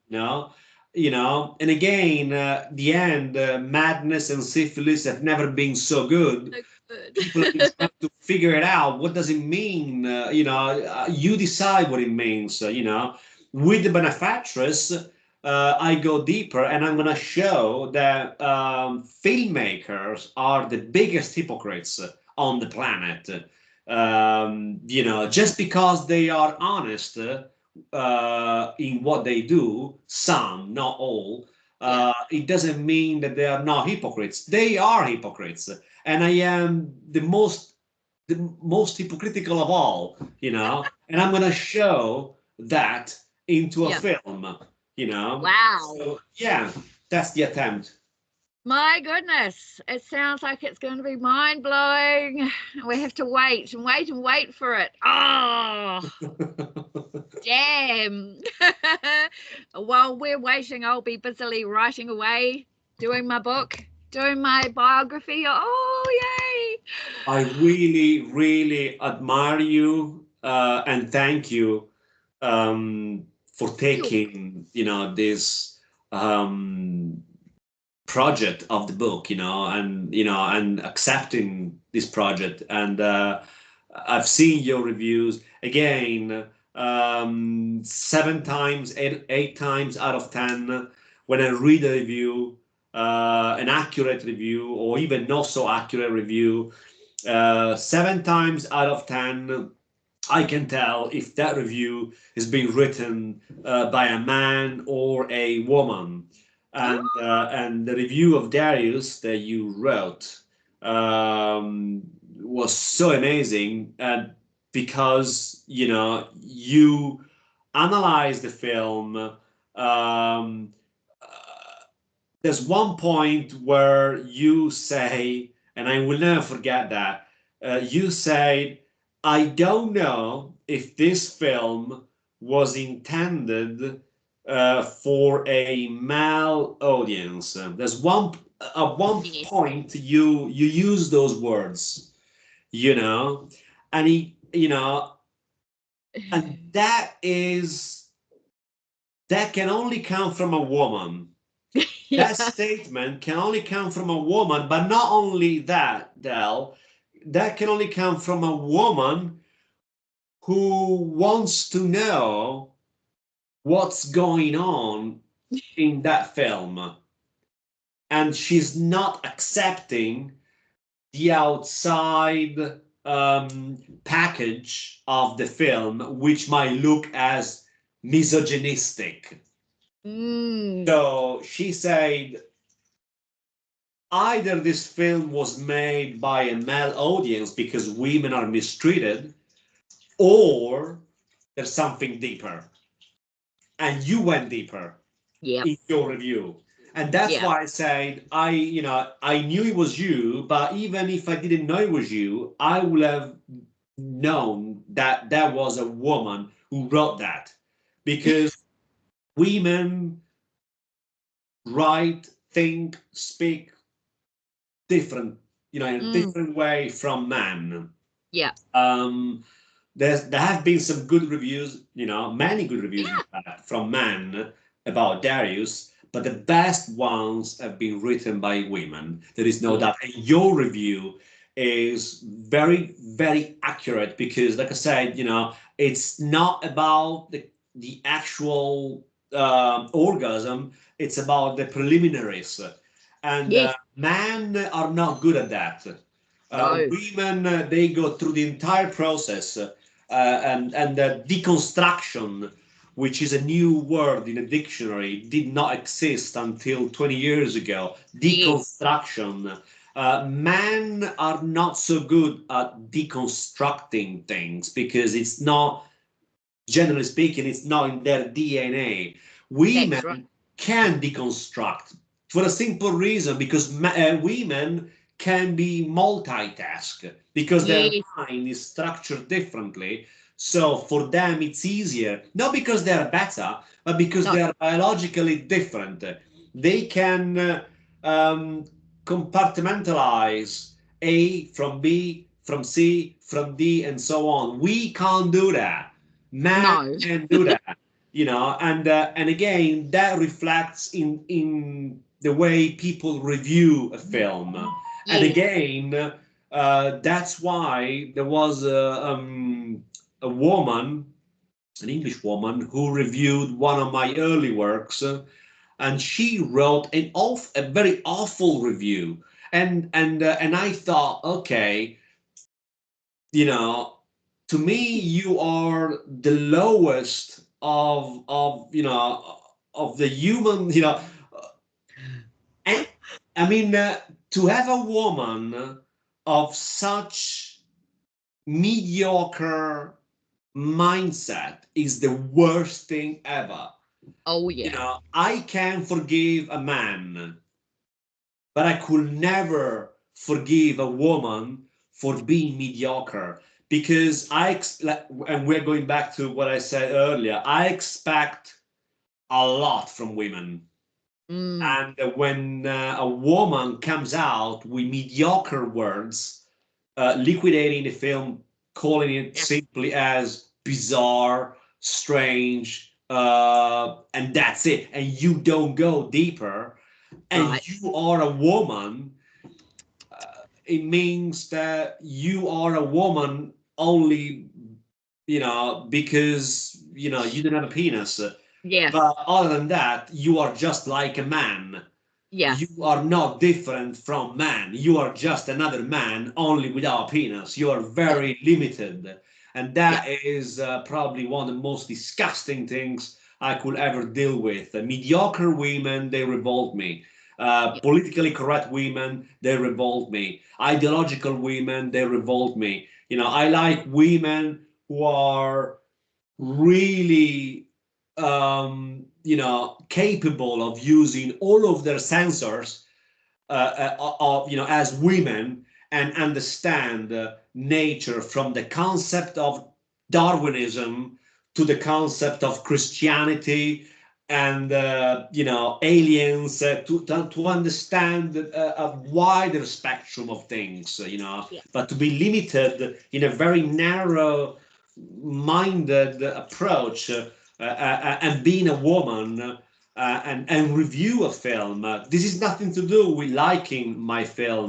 This has to do with your ability to To review. expand, to go Yeah. beyond your own culture or your own training. Because don't forget, especially in Britain, there's a huge number of film reviewers. Some of these people, they have certificates given from whom? Okay, associations that nominate them film reviewers, and then you read their reviews and you go like, what? what the fuck? You know, you're praising a film that is just average, you know, Yeah, and you know, I mean, define a film reviewer. Anyone can be a film reviewer. The point is how exactly. sensitive you are. You Yes. know, Yeah. can you go beyond ABC? Because if Yes. you're stuck on ABC, you can have Yeah. all the certificates in the world that says film reviewer. But that, especially here in Britain, there's a number of people here. They have they have their reviews published in important magazines and Yeah. websites, No. and then you hear them speaking. They don't understand jack shit about cinema, No. literally. And again, then you hear some woman who perhaps never reviewed a film in her life. She watches a film, and you ask this woman, can you write down what your thoughts are on this film? Whatever comes to mind. I mean, there's no right or wrong here. Whatever comes to mind, write it down and show me. And there has been a case, in fact, where I read what she wrote, and it was absolutely beautiful. But not because she praised the film, but because she understood, um, like a woman, like only a woman can understand. Yeah. Don't forget, women deliver babies, but women also suffer from post-maternal Depression. depression. Yeah. They can Yeah. kill their own child Mm. after they gave birth. So Yes. women can be on the two extremes of the Yes. spectrum because they are more complete than us, Yeah. than men. So And that makes women again, dangerous too. It's yeah. yeah, I mean, this is why corporate torment, again, addressed Exactly. mainly to a male audience for different reasons. But there is that one thing that reaches out to all women, and even the most good-hearted woman on earth who's gonna watch corporate torment and she sees Hillary Rice, she knows that potentially she could be her if she Yeah. wanted to. If And she not to wanted be to like abuse, Hillary Rice. Yeah. yeah, yeah, absolutely, yeah. Yeah. No. Yeah. Brilliant. Oh wow, I've kept you on here long enough. Wow. We've had lots to talk about. Yeah, it's fine. Yeah. Well, I suppose Yeah, I should have let you go. yeah, no problem. But anything you want to add? Anything you want to talk about? No. No, we spoke a lot, Yeah. and yeah, I mean, I look forward, um, for this whole experience to come to a conclusion, and I look forward to see your book. And like I Yes. said, I admire you a lot for the courage that you have in putting yourself forward for this project, I'm and honoured. so I'm honoured that you asked me. Honest to God, I am so honoured. I'm amazed. I still have to pinch myself. It's like it's just amazing. the you know, honor is mine. The honor is mine, Dal. The honor is mine. I mean, the honor is truly mine. I mean, again, a lot of times, at least for me anyway, when and again, I say the same to my actresses. This, before we conclude, during my one of the last online meetings with the actresses from the Benefactress, I remember saying to all of them, all three of them, I said, "It's me thanking you," because um, it's okay, I use this as a metaphor, so it's more clear. It's like when a couple is trying to have a baby, and one of the two cannot have children, so they ask another woman, to get pregnant, and so she can deliver the baby and give it to them. Yep. So it's the same thing, it's me saying to that woman, thank you for delivering my baby. You're giving that to me, but you are using yourself. You're using your own quality. You're using your own persona for my vision. Yeah. So, and again, this now is for you. I mean, it's me thanking you because you're using your gift, your great writing gift, for this project. You're putting your energy and your talent. You have a wonderful gift, Del. And to have someone of your caliber interested in writing the book, the honor, it's mine. It's definitely mine. So it's me thanking you. Oh, you have put your heart and soul into this, into your films. You're putting your heart and soul into this biography. There've been moments where I've read some of the content and I'm just like, oh, my heart shatters for you. And then, there's other bits in there that are really exciting, and I just think the world needs to know more about you. And I just think you're just an amazing person, amazing filmmaker, amazing friend. You're very caring. That's probably something people don't get to see about you, is that you're actually a very caring person and you love the people around you, and there's lots of people around you that love you too. So I'm so glad I finally got to get you on here. I actually had sound issues last week. And then I discovered one of my children had been playing with my volume in the control panel. So it's all working now. So I'm so glad. But I'd love to get you back on here again after the Benefactress is all done and you're nice and relaxed. And it's been an honor to be a part of your cinema, your cinema and your filmography and your life and writing your book. It's I know you keep saying it's my book, but it's got you in it, so it's our book. It's a good collaboration.